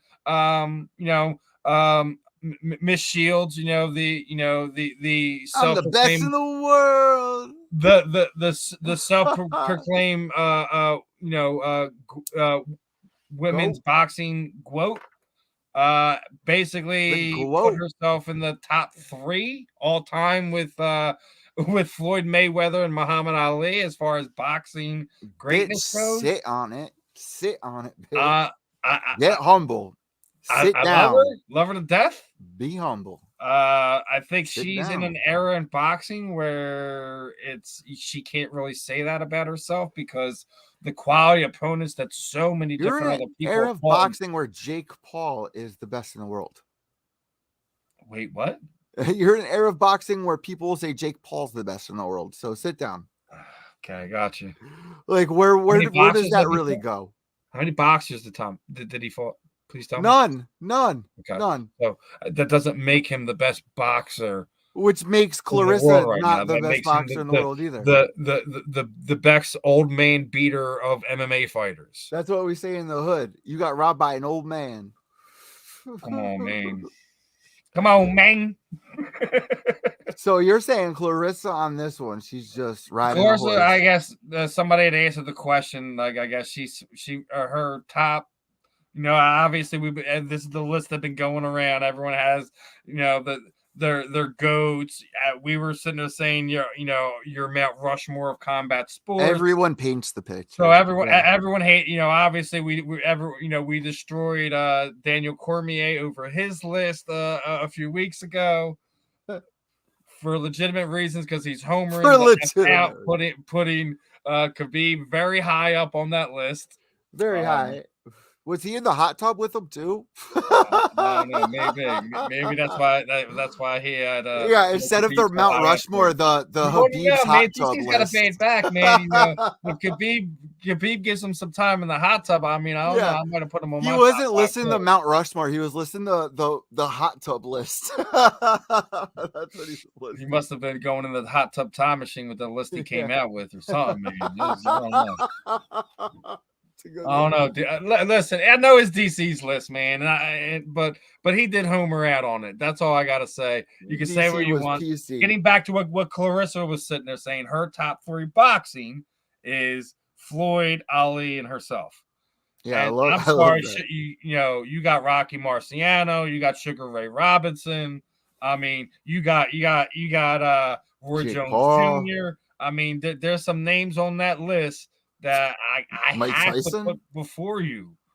I mean, as far as within the last 10 years, are you one of the top 5? More than likely, yes. Who's another good female boxer out there? That's the thing. Here's where we have the problem. She's collected all these belts and things of that nature. And honestly, everyone I totally agree with her. Everyone who is that girl that fought for losing to Miss Marshall her last Who's fight? the girl that fought for Bellator though? That was a boxer. Heather Hardy. How was she? Okay, but she's not one of the best in the world, and she hasn't boxed in I don't know how long. Okay. What about the girl we started interviewing and then she thought I was racist? What about that girl? What about the girl that we had on as a host? Oh, you're talking about Parker? But thought I was racist because I was like, wow, you're way above that. Very well. Huh? I was like, wow, you're really good at being a journalist. And I don't know where she came up with that. And she was like, you're fucking racist, bro. I was like, whoa, I'm not racist. I'm just complimenting you. That's all. Like I said, you don't need to bring up dirt that don't even. Well, let me tell you this. I gave her best boxer of the year. So Clarissa Shields, fuck off on that. How about that? But yeah, I mean, I think that's Clarissa's biggest problem is you look at all those other guys that you're referring to. First off, they're guys. First off, second off. The laundry list hold on. Most are the boxing rules the same in men's and female boxing? Yes. No, they are. They are. Just brought up another home run, Eddie. Oh no, that's right. That's right. They're only the same in mixed martial arts. Exactly. Thank you. Exactly, and that's the only main the same difference in mixed martial arts. When we have these conversations is. The reason why the women in MMA get brought up with the men is the fact that there is no difference. They fight the same minutes, the same rules, etc. When we talk about women's boxing or volleyball rules, it's different minutes, it's different rounds. Basketball, anything. Only in mixed martial arts is the same rules. So that's the only time that I consider you could put them on the same list. I agree. Me and you've been doing this a long time, and I'm very big proponent of giving women's combat sports, boxing, etc. the love it deserves. But I feel here Clarissa is way stretching. But at the same time, I get it. I would be saying the same thing if I was her. Like as much as I'm knocking DC for his I'm not gonna knock Clarissa for enjoy your moment. Because I would be doing the same thing if I'm in her. You're in a position where where all the cameras on you. Everyone is looking to you. You're the superstar for women's boxing. And by the way, I'm going to double up my OnlyFans account. The bravado champion, the over super confident champion. That's fine. That's who she's supposed to be. I have no problem with her doing it. I'm still gonna sit there and say you're not top 5 on mine. Yeah, Steve. You're not even top 10. In the last 5 years, she is absolutely one of the top 5 boxers in the world right now. Men or women, all aside, Clarissa is there. But we're talking all time. She's not in my top 10. I'm sorry, Steve. Yes. I'm sorry. Bro. I love. Don't get do. You know how much I love women's. Oh, boxing, yeah. You know, women's MMA, etc. She is not top 10 all time. I'm sorry, Bro. What am I at sorry. Disney World? I'm cheesing from cheek to cheek right now. Holy shit! You nailed that one, bro. Holy shit, dude. Holy shit, bro. You just punished her on Listen, that. I'm not trying to be mean. I'm not trying to. You just punished her, bro. She is without a doubt. With no Bro, one's you even just touching walked her in the room and women's punished boxing her. right now, but she is not Bro. top 3 anything. Bro, No. you opened her bedroom door, stomped in, and punished her, bro. Holy shit, dude. Holy shit. Dog. That being said, again, That you know, was Clarissa hard, Shields, bro. like I said, is That was one of the best female Bro, boxers ever. come step in Philly. Come step in Philly, bro. You know what I would actually really love? We roll You know, hard in we're Philly, talking, bro. we always talk about these what if fights, super fights, whatever. Her and Lita Ali would have been. Here's a why fun Eric's fight not to here. watch in You their was prime. going hard. You was going hard on Eric's opponent. That's why Eric's not here, bro. You was going hard on that Philly shit, bro. That's why. You was Meek Millen on that Philly shit, bro. That's what was going on, dog. You want Meek Mill on that Philly opponent shit, dog. You went in on the ops, dog. Steve went in on the ops. I gotta give Eddie a breather here. He's in such shock after my rant. So we're gonna have to take a quick commercial break. Let's talk to these true teas real fast. Oh man. Football is back, baby, and our new sponsor, True Classic, wants you to look and feel your best even after a couple of brewskis or going full force on your fantasy football draft. Sure, it's football season, but it's also butt to couch season. Luckily, True Classic has the absolute best fitting clothing a man can buy. Snug in the arms and chest with a little extra space in the torso, their t-shirts are designed to keep you cozy and highlight your best assets no matter what you're up to. So if your special someone is upset that you're watching football all day, at least you can look good doing it. True Classic has already helped over 2 million men find the perfect fit at an affordable price. Our listeners get access to the best deal they offer. For a limited time only, get 25% off with the promo code BELLYUPFANTASY at TrueClassic.com. Almost all men's t-shirts are designed to look good on skinny models with six-packs, but most of us aren't packing anything but a few beers. Fellas, you are wearing the wrong clothes. True Classic tees taper off towards the bottom, but they fit tighter around the chest and shoulders. It's time to highlight your best attributes with a t-shirt you can always confidently throw on. It's about time to get your fit together, so upgrade your wardrobe with True Classic and get 25% off at TrueClassic.com with promo code BELLYUPFANTASY. Free shipping included on purchases over $100. That's 25% off at TrueClassic.com with the promo code BELLYUPFANTASY. If there's one bet you should make this football season, it's on True Classic. True Classic, look good, feel good. All right, fam. That was True Classic Tees. Make sure you guys are using that code. Get some nice firm fitting tees for your plus size guys. And getting into this I got a nice plus size guy I want to fit. Last segment, obviously, we're gonna be talking UFC Hey guys, Fight Night. Steve, hold on. All of our listeners are guys. First off, hey guys, if you got a big gentleman that you want to fit some pajamas on, use this promo code. What the fuck? No. Hey guys, if you're that gentleman that's exercise, use this promo code. That's what it should have said, bro. These mushrooms are kicking in, bro. Pretty heavy right now. Well, good thing we only got. I need some pajamas. 15 minutes left, and then we're bro. I'm gonna go live after that. Last segment. Let's I got some shit. Stretch. I got some. Steve, you've been killing it all night, dude. This is my favorite podcast of all time right now. All right, so Hudo is returning allegedly on the list, and we're all gonna roll our eyes to this. Triple C's been doing a whole lot of talking since he retired. It's like why did you retire, dude? Like really? So like the whole time he's been retired, he's been trying to keep himself in the spotlight for whatever reason. It's like he wanted to leave, but he didn't want to leave. Then he's been upset at every single person that either fought for the title or has been the champion since he left in either one of the divisions. Like, what's Henry's deal, dude? Is he finally gonna fight Aljamain? No, he wants to fight the Island Boys, aka Sugar Sean O'Malley. He said in a recent interview, fight the actual Island Boys because that's his content, right? Alone, man. That's his content. So in a recent interview with Michael Bisping, he said against Vera, I will destroy him. That's easy money. Against Sugar, the third Island Boy, that's easy money. But then Bisping, and I love Bisping for this, Steve. He says, well, what about Islam? And he stutters here.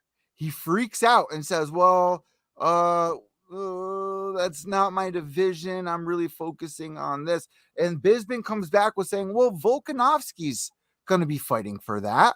Why not you? So, Steve, why does he freak out about this situation? Does he think he's not confident about fighting Islam? Listen.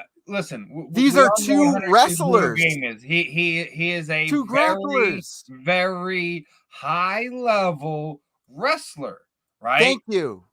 Now, American versus what? Is he fighting another wrestler? No, he's not fighting another wrestler. Thank you, Steve. Like, if you really think about it, like when we talk about what a lot of these Dagestan fighters are, it's basically what Got it. Russian judo is basically what we're talking about at the end of the day. Dagestan versus USA, bro. That's what the people want. When we break it down, like I like the style. I've always said it. Like, when you look at the style matchup, you ain't getting it with the Island Ronda's so good. If she had other parts of her game, she would have been utterly unstoppable. But all she did was just strictly competition judo. Where what these guys have been doing over the last 10, 15 years is next level, right? We can agree upon that, right? Yeah. Oh man. Yeah. We can agree upon that. They are making things very, very difficult for anyone that is not inside of what they've been doing over that period of time. Kyle Snyder. Think over the next handful of years, they are going to make a more than nice run here in the UFC and what other promotions you happen to see these guys in. They are next level grappling, top level gas tanks when it comes to cardio. The only thing you have to question about is, can they strike? And for the most part of it, because of their style and the pressure they put on these guys, it's not even really a question, can they strike, as if you can hit them. Oh, you're not seeing my screen. You're not even seeing my screen, bro. Your screen isn't on. You did something. What are you doing now? Here we go. Can you see it now? All right, I see something now. It's mini. It's mini. It's real small, dude. I don't know what you did to it. Oh, here, check it. Yeah, pull it back out and then kick me out. There you go. There you go. Check it. Look at this shit, bro.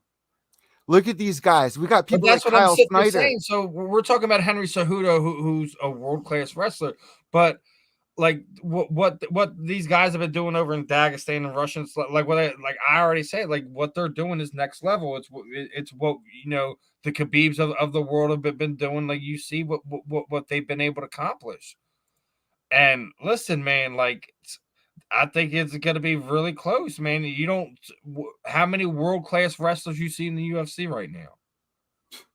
Not like we did back in the day when we had people like, here's the thing. Our a lot of our wrestler is Jordan Burgos, and he's not in the MMA, is he? Okay, gotcha. Kyle Snyder's not either. It's crazy because, and that's what I'm sitting there saying. So, and what happened? Right, and then you look at the guys 10 years ago with the Brock Lesnar's of the world. They fell in love with their striking back in the day. People like Johnny Hendricks, people like even we had Robbie Lawler, people like Robbie Lawler wasn't even a wrestler, dude. He was just like one of those brawlers that worked with all those wrestlers.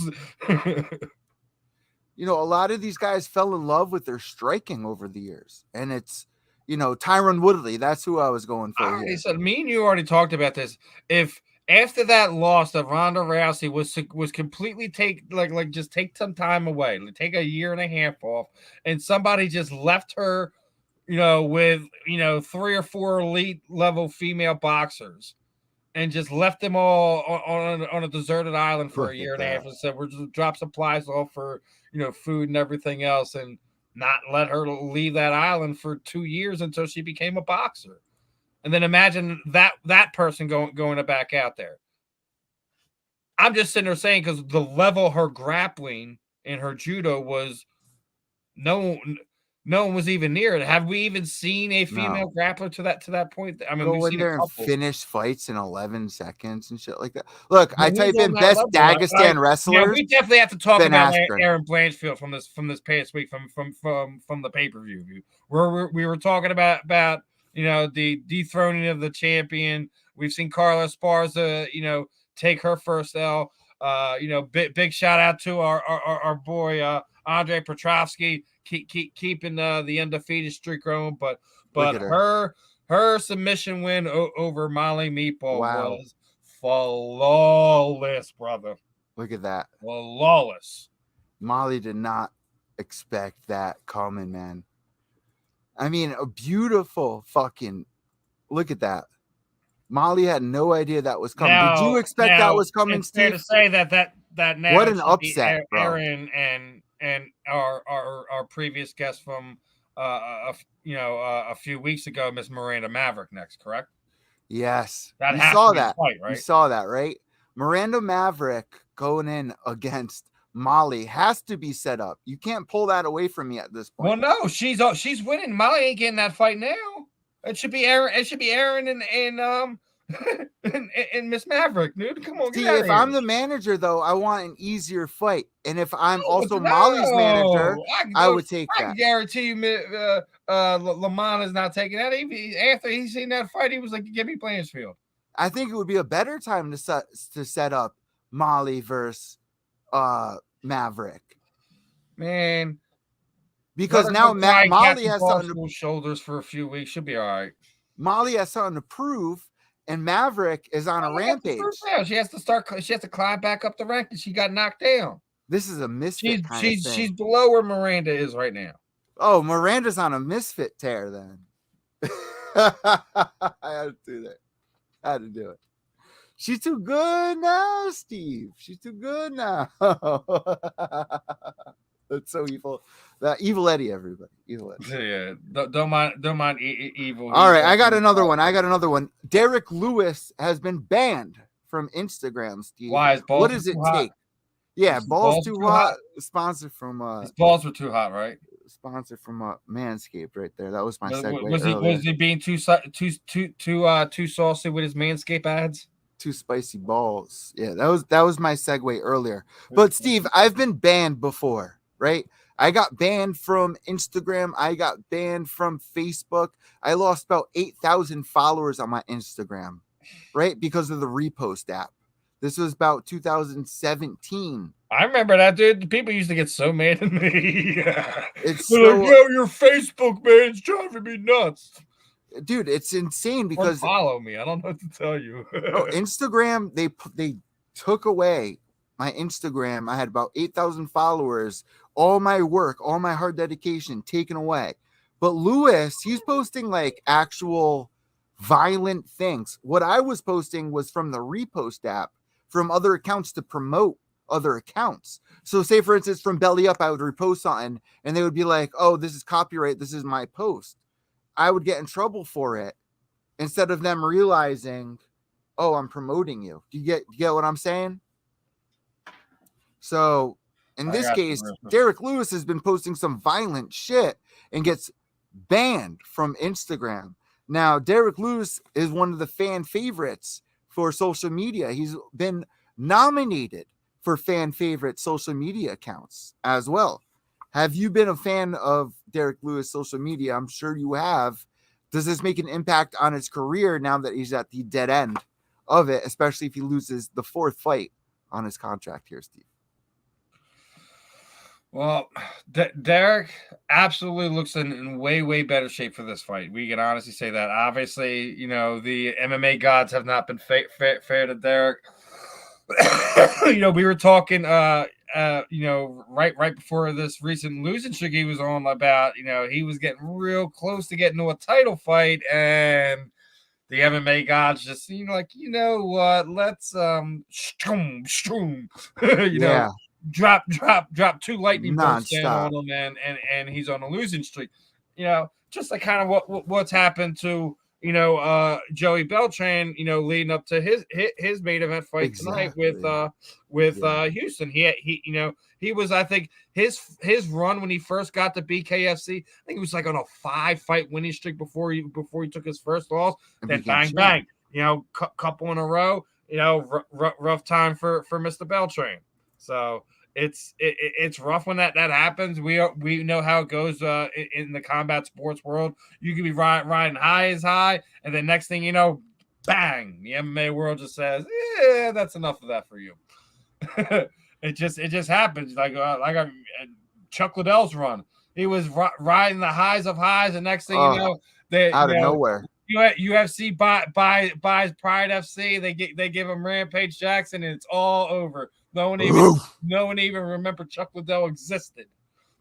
That's the way the highs and lows of combat sports world goes. Just the way it goes. Well, I think this one, I think he gets back to his winning ways on this one.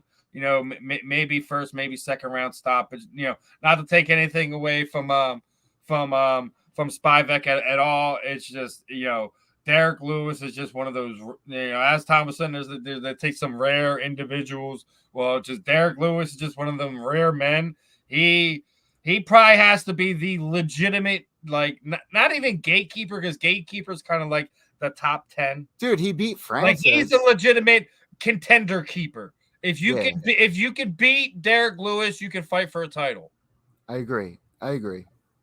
Not just like if you could stop Derek Lewis, you can fight for a title. If you get caught by one of them things and you get put away, then you shouldn't fight for a title. And you got to look at it. Like when you look at it, like when we talk about gatekeepers, he's not even a gatekeeper. He's like I said, he's a contender keeper. And look at this card, though. This guy is ready for a contender fight, then have him fight Derek Lewis. I think he's going to win this one. No, I so think do he's I. going to get it early on. I wouldn't be surprised if he gets a stoppage either. Because we've seen Sergey. Did you see how he looked at weigh-ins, dude? Well, we've seen Sergey Spivac absolutely knocked out when he's been knocked out. He's not getting backed up. He's not getting back up to his feet. That's what I'm saying. He's already got a chick in the chin chain. I think we're going to see a very. And he got the guy who's the ultimate chin checker. Yeah, we're going to see a very setback Sergey here. Dude, it's Derek an easy Lewis one for Derek.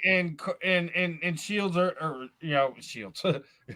Curtis Blades are one of the two guys who I think have one of those things where they get those big paws on you, and that's the end of it. That's it, yeah. But Steve, here's the saddest thing about this card. It's going to be in the afternoon. Not only that, look at the rest of this card. We got Ion Kutalaba on here, but you got Chase Sherman. There's not really that many fights on here that you really want to pay attention to or bet on. So with this one being said, for excitement level, I give it about a 3. What are you excited about this one? Because I'm really not here. Like I said, that's one of the questions why I was asking Tom, who did he kind of feel was going to be the event going to be speaking about that we're talking, Sunday night, Monday morning, what's going to be the water cooler talk, you know what I mean? Yeah. And I agree. I think it's going to be BKFC, not anything against Derek or anything like that, or that it's a fight night or anything like that. You just had arguably one of your better events of the end of the year. There's always a drop off after the next one. Well, let's see MMA the results. fans know by now they got 2 more weeks before another big MMA fight when it comes to the UFC. So I think the BKFC is going to steal the thunder this weekend. What are you feeling, brother?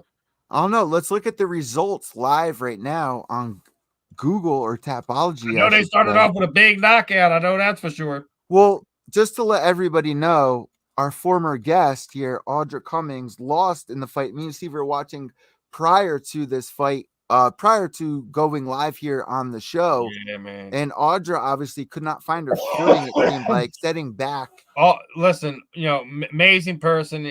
It's one of the things, like we said, it takes a rare individual. She had fun. Wasn't her night out there. Another, she's got to see if she can jump levels, and it's really, really hard when Very you're well in put, one of those Steve. situations where it's not something that you live, breathe, and die for an extended period of time.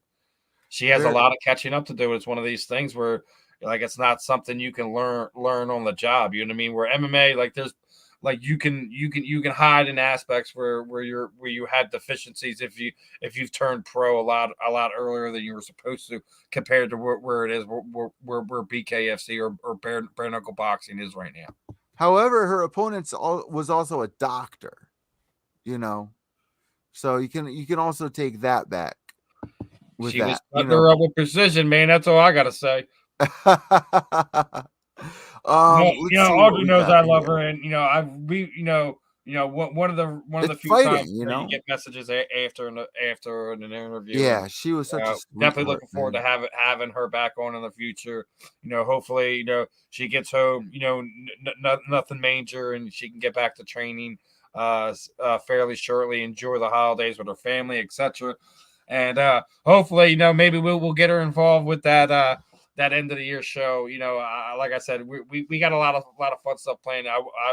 Me and Eddie want to do some more live reaction type stuff. We're gonna pick out something where we'll do a live show. We'll have like me, Eddie, maybe another media member or two. Definitely, yeah, I can get that. We're definitely gonna bring an athlete on.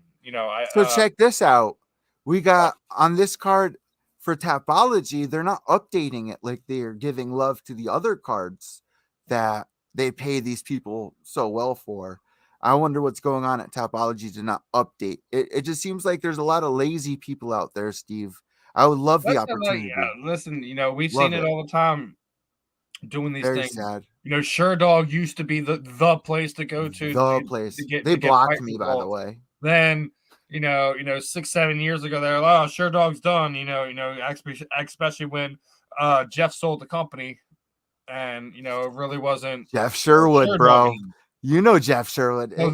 So OG shit, bro. OG shit. Right. Yeah, there. Right. Yeah. Unless you don't know, right? That's some real OG shit. So then what? Over the last handful of years, it's been Tapology, but then even they've fallen off on the last handful. Don't matter where you go. You check Box Recs for boxers. When we had Keila Karuni on, where's the love? Like, it's missing like 5 fights, dude. Where's the love, right? Where's the fucking love, man? Here's the thing. We're trying to do our little thing to kind of grow combat sports, and even the people who cover it on a daily basis can't even get stuff right. It's crazy. It doesn't matter if you go to MMA Junkie and you go on their event list, like they're probably one of the closest ones to it, and that's just MMA Junkie when they're not supposed to really cover outside of MMA. So when it comes to it, you can't find everything there. When it comes to all right, we want to find out what's going. We were just talking doing a lot of bare knuckle boxing fighters on here. So you have to go to a whole different place for that. And technically that means we have to go back to Tapology, which we know isn't 100% efficient. Let me end the show with this here, Steve. You guys want some of the best knowledge in the world. You're not going to get it from a www.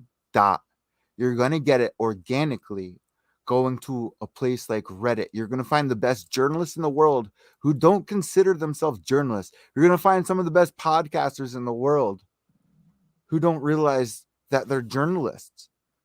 The new world, journalists are podcasters that don't consider themselves journalists.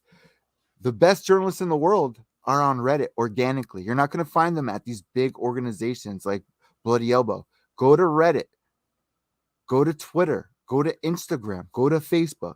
You are going to find some of the best journalism you've ever found in your entire life, not under a paywall, not under any type of slavery, being told you can't do this, you can't do that. You're going to find it organically on places like Reddit. You're going to find it on Facebook. You're going to find it on Twitter. You're going to find it on podcasts, especially. You're not going to find it on Bloody Elbow. You're not going to find it on these huge websites. Are you ready? I'm telling you right now. Are you ready? Yeah. Because we're ready. Are we ready or what? We're ready for Mr. Anders because he just got in from training. Oh shit, dude. I'm ready for it. Let's play an ad. He should be popping up here in a second. So play me an ad. Play me an ad, boy. Play me an ad. Dance for me, bro. You want to get back to yeah, bro. Make them Manscaped boys dance for me, though. You want to listen to Manscaped again? Okay, so as we get ready to bring Eryk on here, guys, a quick word from our sponsor, and obviously this interview will be brought to you by Manscaped. Welcome to Fresh Ball Fall. It's the season of pumpkin spice and making sure your crotch looks nice. That means sipping cider in a fall breeze and using Manscaped products to trim your balls with ease. That's right, today's show is brought to you by Manscaped, a company here to make sure that your foliage isn't the only thing shedding its excess leaves. Heck, even Mother Nature knows it's time to lose the excess clutter for fall. Join the 6 million men worldwide who trust Manscaped by going to manscaped.com for 20% off and free shipping when you use the promo code BELLYUPFANTASY. Whether you're brand new or already with us at Manscaped, you could use the crown jewel of care for your family jewels, the Platinum Package 4.0. This glorious package, you can align your entire hygiene routine all in one swoop. Inside the 10-part Platinum Package is everything you know and love about the Performance Package, plus some shower goodies included to elevate your grooming game to platinum. You can now completely upgrade your shower routine with the Ultra Premium Body Wash and Ultra Premium 2-in-1 Shampoo and Conditioner. You'll have your skin and hair feeling hydrated and smelling fresh. Don't forget to apply their aluminum-free Ultra Premium Deodorant. And don't worry, it's not pumpkin spice, it's a cologne-quality fragrance. Get the Platinum Package this fall. These products are guaranteed to be hits for your dangly bits. Go to manscaped.com to get 20% off and free shipping with the promo code BELLYUPFANTASY. That's 20% off and free shipping at manscaped.com when you use the promo code BELLYUPFANTASY. Manscaped, clear out the leaves. It's your tree trunk's time to shine. All right, fam, we are back, and we are going to be joined by our final guest of the evening, the one and only, your boy, Mr. Eryk Anders. How you doing this afternoon? How was training, my friend? Man, it's going really well, man. Thank you guys for having me. It's always a pleasure. Definitely want to check in with you for this one. Big one coming up here. You got UFC Fight Night, December 3rd. You got Mr. Kyle Daukas, another what a young middleweight contender you're getting thrown up there, I guess, for. Eddie was using the term. Some of you guys are being thrown to the wolves lately. Do you feel UFC's been kind of doing that, throwing some of the veterans to the wolves, so to speak, or do you kind of feel like the matchups kind of make sense? I mean, there has to be a changing of the guard at some point, especially if you think about this Frankie Edgar fight. Frankie Edgar asked for that fight. So I wasn't even Frankie's a different animal. He really is, man. He never wants an easy fight ever. What up, Eryk? Yeah, so he didn't even. What's up, Eryk? What? Yeah, sorry, the phone froze for a second. What's up, Eryk? Steve Letty. I haven't seen you in a minute, bro. You doing all right?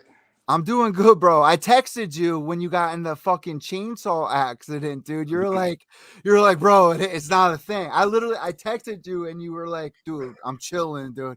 I was like, dude, you're insane, bro. What the fuck happened, dude? What were you doing to get sliced? Had a little accident with a chainsaw and it bounced off my foot. But luckily, the nose of the chainsaw hit the ground first and then kind of fell. And it wasn't the tip. So I probably wouldn't have any toes if it was. No, lucky for the chainsaw, you said, bro. Yeah. Yo, also, bro, I gotta say, man, I realized something I didn't know about you. You've been on my show, Pure Evil MMA, a couple of times over the last. I've been doing it for 10 years. You've been on my show twice. Once before Lyoto Machida, once before Elias Theodoro. We also just lost Rumble Johnson. I just want to touch really quick before we move forward. You being an opponent to Elias, if you have any fond memories of Elias, because he was such an amazing soul, a huge advocate for THC use. You know, we don't have any lifetime bans anymore. I think it's a huge thing for mixed martial arts. You being an opponent towards him, I feel like, you know, is a good segue for you to say something nice right here. Yeah, dude, he was a phenomenal fighter, you know, a kind soul. You know, I think he went like 13-2 or 13-3 in the UFC or some crazy number like that, you know. So skilled fighter, knew how to win fights, and you know, we lost a good one with him. Well, I know this, man. You don't usually give bad reviews, but when you do, it usually has to be something with your hair, bro. Man, here we go. What's up with this? I see a bad review we got here for the people listening to the audio podcast from Great Clips in Hoover, Alabama. Literally the worst haircut I've ever had. My hairline is uneven and non-symmetrical at all. What happened here, bro? How'd they mess it up for you? Dude, I don't remember why I went to Great Clips, but I'm sure there is a reason. And, you know, I got a Great Clips haircut, you know, so I don't know why I was surprised. And I don't even know why I was that desperate for a haircut to even go into Great Clips instead of like a real barbershop. Oh, man. Yeah, I don't know. But yeah, I'm sure like for me to do that, that's probably the only review I've ever left in my life. You guys, you went in there like, guys, I got to be on Rogan in the morning. I need a good haircut. I'm going to talk about my life, what I've been through. Don't mess this up. I know this was a long time ago from 2018, but this is kind of a little segue on you being on Rogan and me tripping on mushrooms right now. So, you know, don't mess the haircut up going on Rogan. I want to know what it was like to prepare for something like that, and then know what you're going to talk about, what you're not going to talk about, and then kind of open the gate up for, you know, this is my life. I'm going to talk about whatever. Yeah, I really didn't prepare for it. You know, just kind of like it's super, like he makes you super comfortable. So he's like super easy to talk to and whatnot. So man, just sat down and, you know, talked to him for about a good hour before we even got on the show. And then he just kind of, you know, turns it on and, you know, so you're already comfortable with him. You already talked to him, hung out with him a little bit, and yeah, he just hits play. So he hit play and he was like, how the fuck do you make weight? Like, did he prepare you for any of the questions or just blindfolded? No, he just went in there freestyle. Yeah, super genuine conversation. How did it get to, I've licked the toad, bro? How did it get to that point, man? I've done it. He's done it, so we talked about it. And yeah, both big fans of the toad. Can you explain what you've taken away? Because I've tripped many of times. I'm a gonzo journalist. Hunter S. Thompson, it's my inspiration. I've been doing this since I was 7 years old, doing radio and stuff. You guys have inspired me in my entire life. I dedicate my entire survival towards you guys inspiring me to show me what it's like to turn the beast on when it needs to be turned on. Can you explain to me what you've taken away that bettered your life in the long run by telling yourself, I'm going to do this if I can take something away from it? What did you take away from that experience? I just, I think there's just certain things that you are able to admit to yourself, you know, kind of talk to yourself about, and kind of step outside the box, so to speak, and look at it from a different perspective or whatever. You know, I guess everybody has a different experience. So, yeah. But now when you look at somebody, it gets a lot of layers out of the way. Yeah.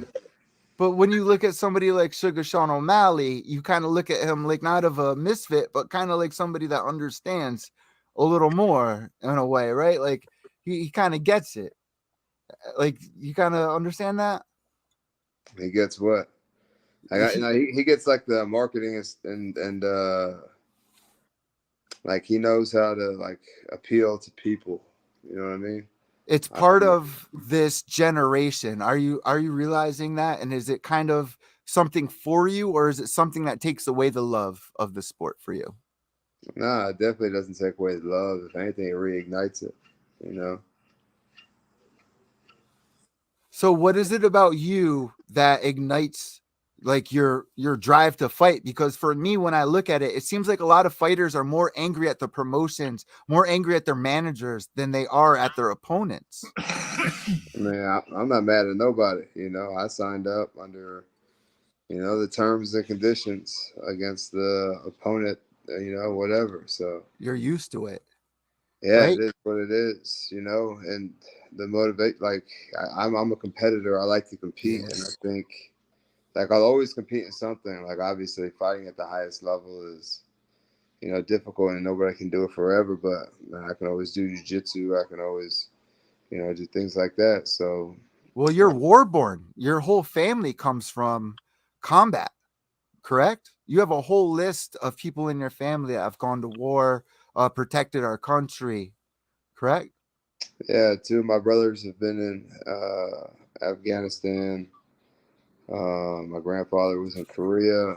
Wow. So, yeah. So, yeah, a lot of people, I guess. So I got to ask you this, man. Like, what does that do to kind of inspire you to live the best of your life, to make sure that you stay in the UFC as long as you can to become champion, like to make sure that you are the best that you can be, with also looking at them and being like, do I need to dedicate this to myself? Am I selfish for dedicating this to myself? Whether should I look out for my family instead? Well, I mean, I think you're looking out for your family. Like, yeah, and you have to be selfish, you know, because this, you know, this is my job, you know, instead of a nine Yeah. to five. Now, I could be home most of the year, but for me, like, I leave home to kind of get away from everything, you know. So I have to be selfish. Everybody who it concerns knows what's up. And so, yeah, you know, it's always imperative to go out there and get a win because one, you lose half your money. Two, you know, for me, I'm living out here in Arizona, so I haven't seen my kids, Damn. you know, but once in 2 months. So, you know, Wow. it's imperative. You know, it just kind of like validates my effort. You know, a win does. Sacrifice, man. Well, are you ready to go up against the Philly fans, man? Because you got Paul Felder, you got my co-host Steve here, and then man, they are die hard, Eryk. Oh, They are die hard, man. Oh yeah, you know, Philly fans are about as you know, die hard as they get. All right, you ready for it? Let's go. Oh man, here we go. So man, listen. Obviously, you know, I got love for Kyle, but I definitely got love and respect for you. How do you feel this one's going to play out? Like I said, you know, we're seeing it kind of change in the guard. I kind of feel like you're kind of I guess one of our seasoned middleweights, and Kyle's one of the kind of these upcoming guys. You feel like they're putting him in a position to kind of, you know, use your star to kind of push him up, or you feel like you're gonna extinguish this little run he's on? Well, I don't think it's either of those things. I think it's just a fight that they put together. You know, he's coming off a loss. I'm coming off a loss. So, you know, yeah. I don't think that like it's like a changing of the guard or nothing like that. Well, no, not this I one, think but like you said, we've been seeing a lot of it though. Yeah, but you know, I think that I'm definitely gonna go out there and get my hand raised. You know, he's a tough kid, man. You can't take nothing away from him. You know, I guess this is how people from Philly are made. You know, he's seen him in some wars, so you know, we seen that he could take it as well as give it. You know. Yeah, Kyle's a tough kid. I'm really excited for the matchup. You know, obviously, you were doing some grappling too in between fights last time, the last fight as well, correct? You did. Weren't you supposed to do? What was it, the Fury grappling? Yeah, I did. I grappled his actual. I think they're teammates now, Andre Petrosky. Yeah. Man, Andre's a fun kid. He won last weekend, right? Yeah, very impressively, man. You know, he's Philly fighters are popping out all over the place now, right? What's that? I said a lot of the Philly fighters are popping up all over the place in the UFC now. Yeah, I think that. I think we got like 6 of them now. I I mean, we're all left, but I think was it Jeremiah Jeremiah Wells, Sean Sabatini. Petrosky, Sabatini. Eryk, I think you won some love though. You definitely won some love being on Cobra Oh, Kai, he's bro. still gonna get some love from me too. You won I some still love on got Cobra one more. I Kai, gotta bro. ask him something.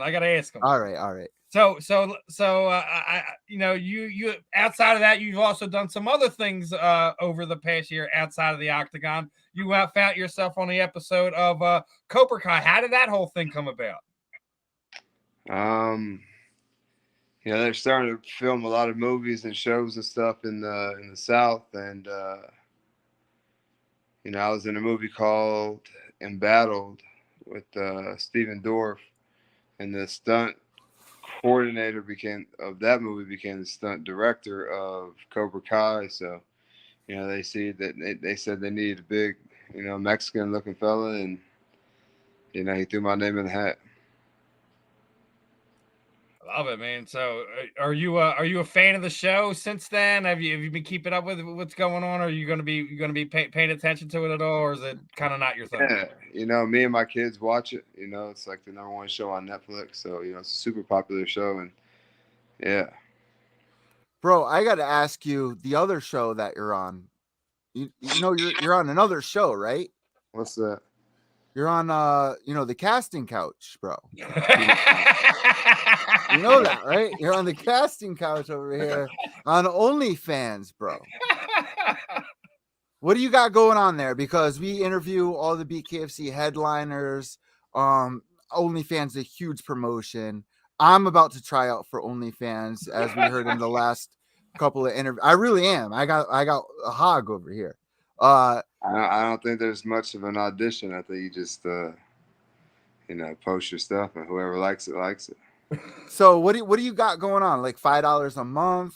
I mean, like what do you got? 'Cause I checked in today. You checked in on weight 7 hours ago. Yesterday it said you ready for it. So if you're a fight fan, this is not all sexual stuff. You can actually keep up with your day That's to what day. a lot of fighters are actually turning it into. Yeah. But you know, that's kind of what I thought at first when, you know, they approached me. I asked them, you know, it's like, y'all want me to like shoot pornos on this thing or what? Yeah. Like, I've never used it. You know? I'm gonna cook And they're muffins. like, you can, you know, they just want content, you know. So I'll post a lot of workout videos, things like that. So yeah, you're making a reimagination of OnlyFans, which is what I could only pray it could be. It could be something even more for $5 a month under one banner. It could be something beautiful other than just pornography. And we're seeing a lot of mixed martial art females and males do it. I'm trying to get Blaine to my boy Blaine to do it over there. And I'm going to be trying out for it, but I'm just going to be sexual on there. Like, if you want to pay, like, you got to. Yeah, you got to go a free subscription because I don't pay for none of my subscriptions on TV. It's all somebody else's. How much you making over there, though, Eryk? Come on. How much you making, bro? I'm doing all right. We doing all right. I love it. Hey, I love it. What you want? You don't want him to put his receipts out there. What are you doing? Trying to get filled up. So the UFC has no issue with it, though, right? This is like legit. Not at all. So you would recommend this to any fighter to do? Yeah, sure. Why not? Was it easy to set up? Yeah. It's if you can do Instagram and stuff like that, you could do that. And how long did it take for you to get your first subscriber? I don't have a time. I don't know. It wasn't long. Wasn't too long. As soon as you put on like Instagram or whatever, like people will go to it. Mostly male or mostly female? Because I was told I was going to get a lot of male. I don't mind that. I mind how much money I'm going to make. You know what I mean? Yeah, there's definitely doesn't matter. So, Eryk, I want to thank you so much. But before we let you go, football is in the question here. We got a lot of betting. Eryk knows he wasn't getting let us talking some football tonight. Especially with our boy Jalen Hurts balling out this year. Yeah, man, he doing his stuff thizzle.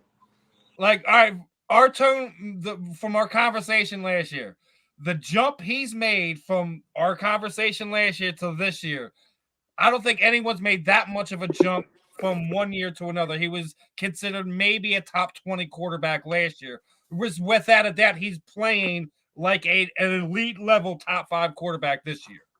Yeah, he's had a phenomenal year, and he's a student of the game, man. We've seen flashes of this, and he was in college, both at Alabama and even when he went to Oklahoma, he still took them to the playoffs. So, he's shown that he could win, under the right circumstances.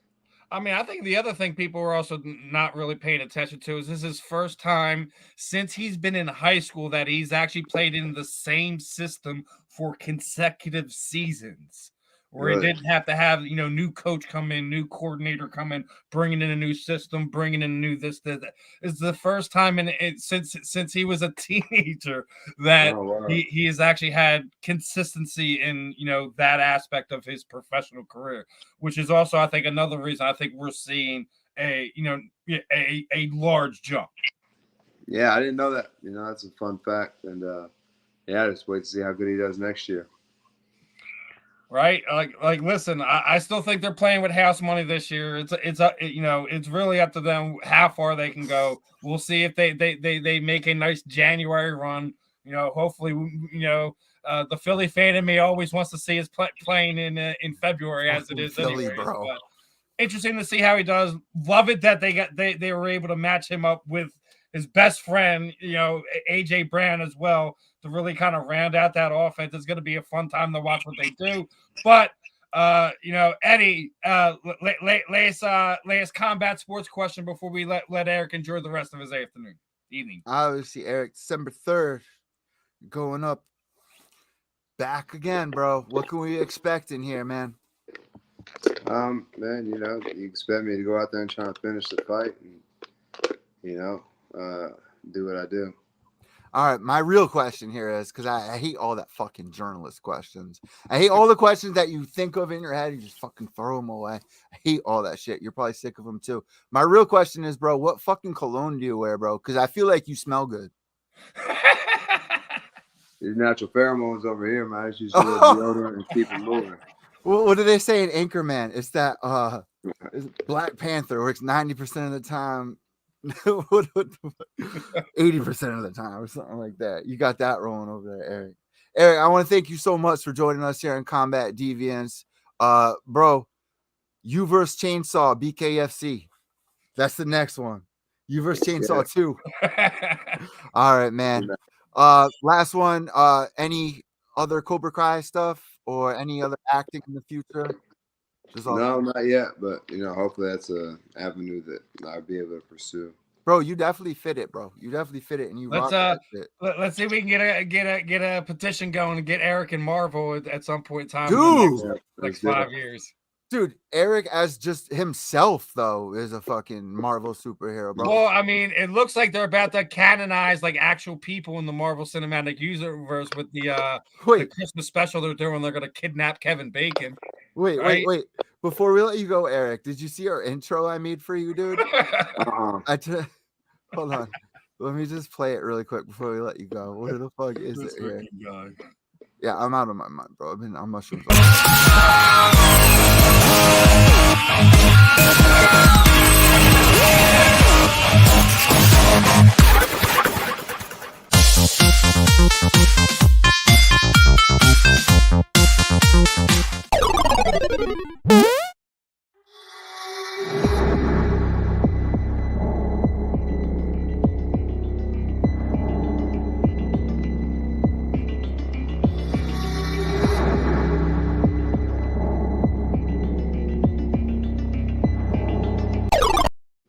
Bro, I love that you took the picture with Joe Rogan's fucking animal, dude. Got to. It's a must. That's badass. Eryk, thank you so much, man. I'm putting fucking 100 down on you on that fight, man. So I'm going to be knocking on your door, fucking replenishing you for all the money that you're winning, bro. I appreciate it, brother. All right. Eryk, best of skill, my friend. Definitely got to have you back on here again afterwards, man. Yeah, holler at me. All right. God bless. Best of skill. Eryk, have a good one, man. Man. All right, everyone. That was your boy, Eryk Anders. Working hard, dude. You can tell how much work he puts into it. His face? That's why I wanted to get him off there. He's beat. No, you can tell that.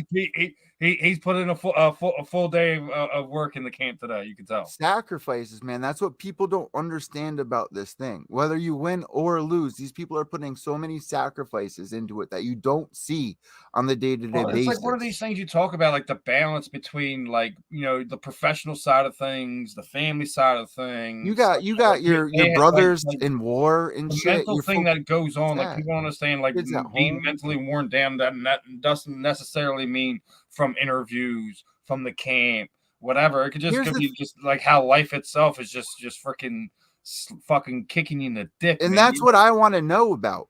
Like, what he wasn't saying is what I want to know. What's bothering you? Like, what's really digging at you? That's what a journalist. Yeah, but it's like you said, like it's some of the things it's hard to get out of him sometimes, especially like, you know what I mean. Like he was sitting there saying, like, he was already on there with an hour with Joe before they started talking about X. Yeah, so it's like it takes a while for you to get into a situation and get comfortable, things like that. We were in one of these ones where, like, you know he was already a little late from our scheduled time, which is fine. Yeah. You know, me and you always paying for this as it is anyways. That's how we schedule the show. We always come up with backup ideas, topics, etc. If X, Y, and Z happen, you know, someone's internet goes down, we got to run do X, Y. Like we always plan for things. So it's like but it's like as soon as you got on, you can see it in his face, man. He's working hard this camp. I really am. Like I said, as much as I'm a hometown homer, really looking forward to this fight. Always love to watch Eryk throw down. Yeah, it's gonna be Tom too, bro. Man, like he said, he's one of these kids you can't look past. But like I said, like, yeah, I know, Kyle lost his last one. He lost his last one. I still kind of feel like it's one of the ones like where they were like, let's put one of the newer guys who lost against one of our seasoned guys who just recently lost, and let's see what happens there. Yeah. I don't get why you ever would want to do that, man. Like this is why like a lot of fans like get hard on the UFC about their matchmaking. It's because like they make these matchups where they put these guys in the positions to either run them down or run them out. Exactly, dude. And that's why you see them go to other promotions and things like that. And speaking of other promotions, we were talking about Bellator live right now. Did you see Fedor's retirement fight? He's going back in there against Ryan Bader.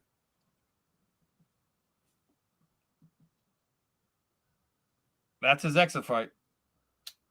Wait, say that one more time. You cut out. Ryan Bader, Fedor Emelianenko, retirement fight.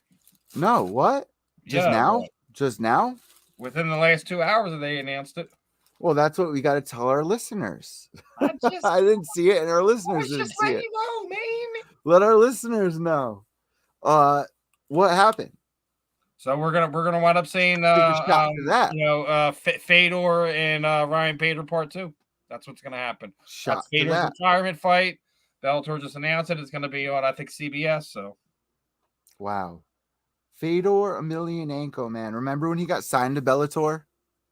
We were all like, "All right." Well, it was kind of what you expected. The only person he connected here in the United States with was Scott Coker. They wanted him to go to the UFC. Think that he was ever going to go anywhere else. They wanted him to go to the UFC. They couldn't negotiate. But why? There was nothing there for. Like, all right, listen. He is past. They got Crow Cop right at the same time. Certain types of fighters, he was only going to fight once or twice a year, maybe. Well, remember they signed Crow Cop at the time they wanted to sign Fedor. They signed Vanderlei at the time that they wanted to sign Fedor, and it kept fucking falling backwards. They just did not want to sign to the UFC. It's because they wanted X amount of money and they wanted control of it. Like he was Dana sit there and basically laid it out why it never happened. They wanted demands that the UFC They wanted control of this. They wanted a piece of this. Fucking $300 microphone. It's one of these things where just like sometimes like the people around you don't really kind of make things work the way you need it to. It's an unfortunate. Yeah, Dana went, but I think another great one in the books. Tom was awesome. Eryk was awesome. What wasn't awesome? What wasn't awesome though? Miscalculated. Whoa! You know what wasn't awesome? What's that? How we all have to wonder, and I want to know what you guys think on Twitter. who Henry Cejudo is possibly going to fight if he comes back. That's what is not awesome. Not knowing if Henry Cejudo is going to fight Sugar, if he's going to fight for the championship. He definitely doesn't want to go fight Islam. Here's the thing. So here's the thing. He's in a unique situation because he retired as a champion, right? Yeah, he's not going to fight Vera. Vacated everything like that. You want him to fight the Island Boys. It doesn't matter if he was one of the biggest draws in the UFC or not. He lost it in a situation where he can either remain a number one contender fight or a title fight, and no one has really anything really to say. We were just sitting there talking about people are sitting there saying, you know, oh, well, this guy's only been in MMA a year. Why me on BKFC for the title? And like, listen, dude. There's things that happen in your division. We know why you're gonna go to BKFC. Don't worry. Oh man, but either way, I would say if I'm Cejudo, like I'm asking either for a contender fight or the title fight at one of the places that I've already fought for the title. Yeah, go keep sleeping with Clarissa Shields and keep dreaming, bro. Like for real, dude. Go lick another toad, bro. All right, man. I think this puts a bow on episode number 11 here. We're at the 2 minutes and 20 minute mark. Perfect. 2:16. Perfect. There you go. So Eryk, best to go to Eryk in his fight. Really, I really do hope Tom wins and takes the belt from Luiz Palomino.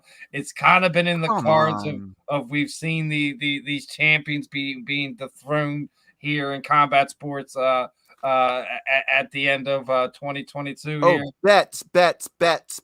Derek Lewis, are you going for him or not?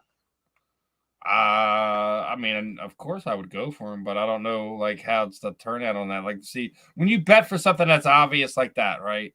Yeah. Like, how do you wind up pulling in and sit there and say this is one of the ones where you have to pull in several leg parlay for it to kind of pay off because it's the obvious choice there, right? Look at this. Tapology isn't even working, dude.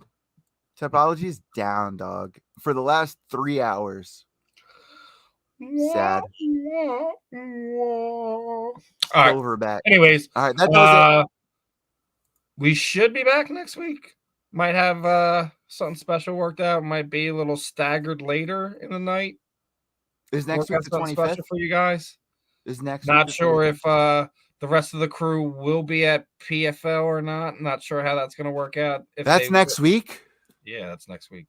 Let me figure that out now. Meow. That's next week. Wow. Next week. So let me tell everybody, if it is next week and we get everything lined up, a lot of fun stuff and a lot of gonzo journalism will be going down. I'll tell you that much. Yeah, you're gonna have just a degenerate running around with Carrie. Holy crap! Yeah, with a bag of mushrooms, fucking half pound of weed. Oh, I shouldn't have said that. Definitely shouldn't have said that. You do realize you actually have to cover MMA when you're there. You can't be walking around like Hunter S. Thompson, bro. Bro, I can't even say it on air what I've gotten in places with. I can't. I'll fuck my whole thing up. Yeah, dude, you gotta let it go. But yeah, I gotta put that being said, this was fun. Number 11 in the books. Big thanks to Tom. Our one thing, gentleman of violence, shown up. Eryk, your boy Anders.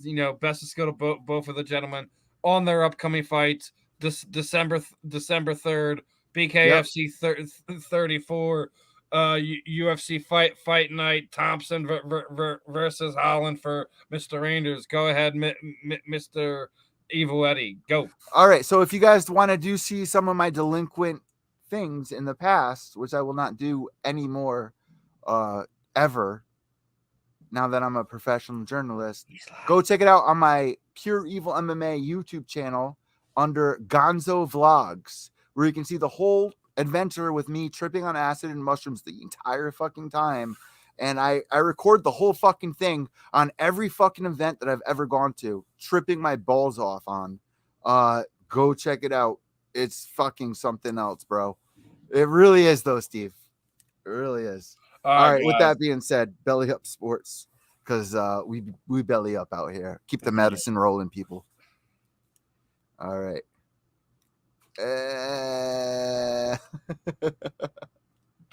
Where is it at?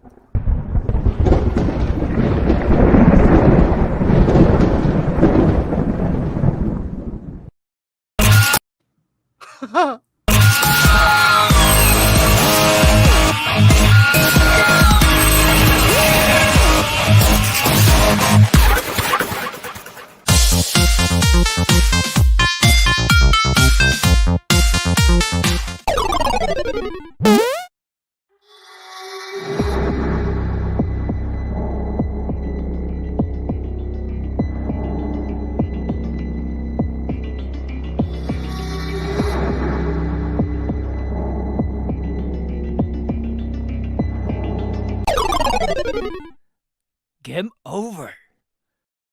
Football is back, baby, and our new sponsor, True Classic, wants you to look and feel your best even after a couple of brewskis, or going full force on your fantasy football draft. Sure, it's football season, but it's also butt-to-couch season. Luckily, True Classic has the absolute best-fitting clothing a man can buy. Snug in the arms and chest with a little extra space in the torso, their t-shirts are designed to keep you cozy and highlight your best assets no matter what you're up to. So if your special someone is upset that you're watching football all day, at least you can look good doing it. True Classic has already helped over 2 million men find the perfect fit at an affordable price. Our listeners get access to the best deal they offer. For a limited time only, get 25% off with the promo code BELLYUPFANTASY at TrueClassic.com. Almost all men's t-shirts are designed to look good on skinny models with six-packs, but most of us aren't packing anything but a few beers. Fellas, you are wearing the wrong clothes. True Classic tees taper off towards the bottom, but they fit tighter around the chest and shoulders. It's time to highlight your best attributes with a t-shirt you can always confidently throw on. It's about time to get your fit together, so upgrade your wardrobe with True Classic and get 25% off at TrueClassic.com with promo code BELLYUPFANTASY. Free shipping included on purchases over $100. That's 25% off at TrueClassic.com with the promo code BELLYUPFANTASY. If there's one bet you should make this football season, it's on True Classic. True Classic, look good, feel good.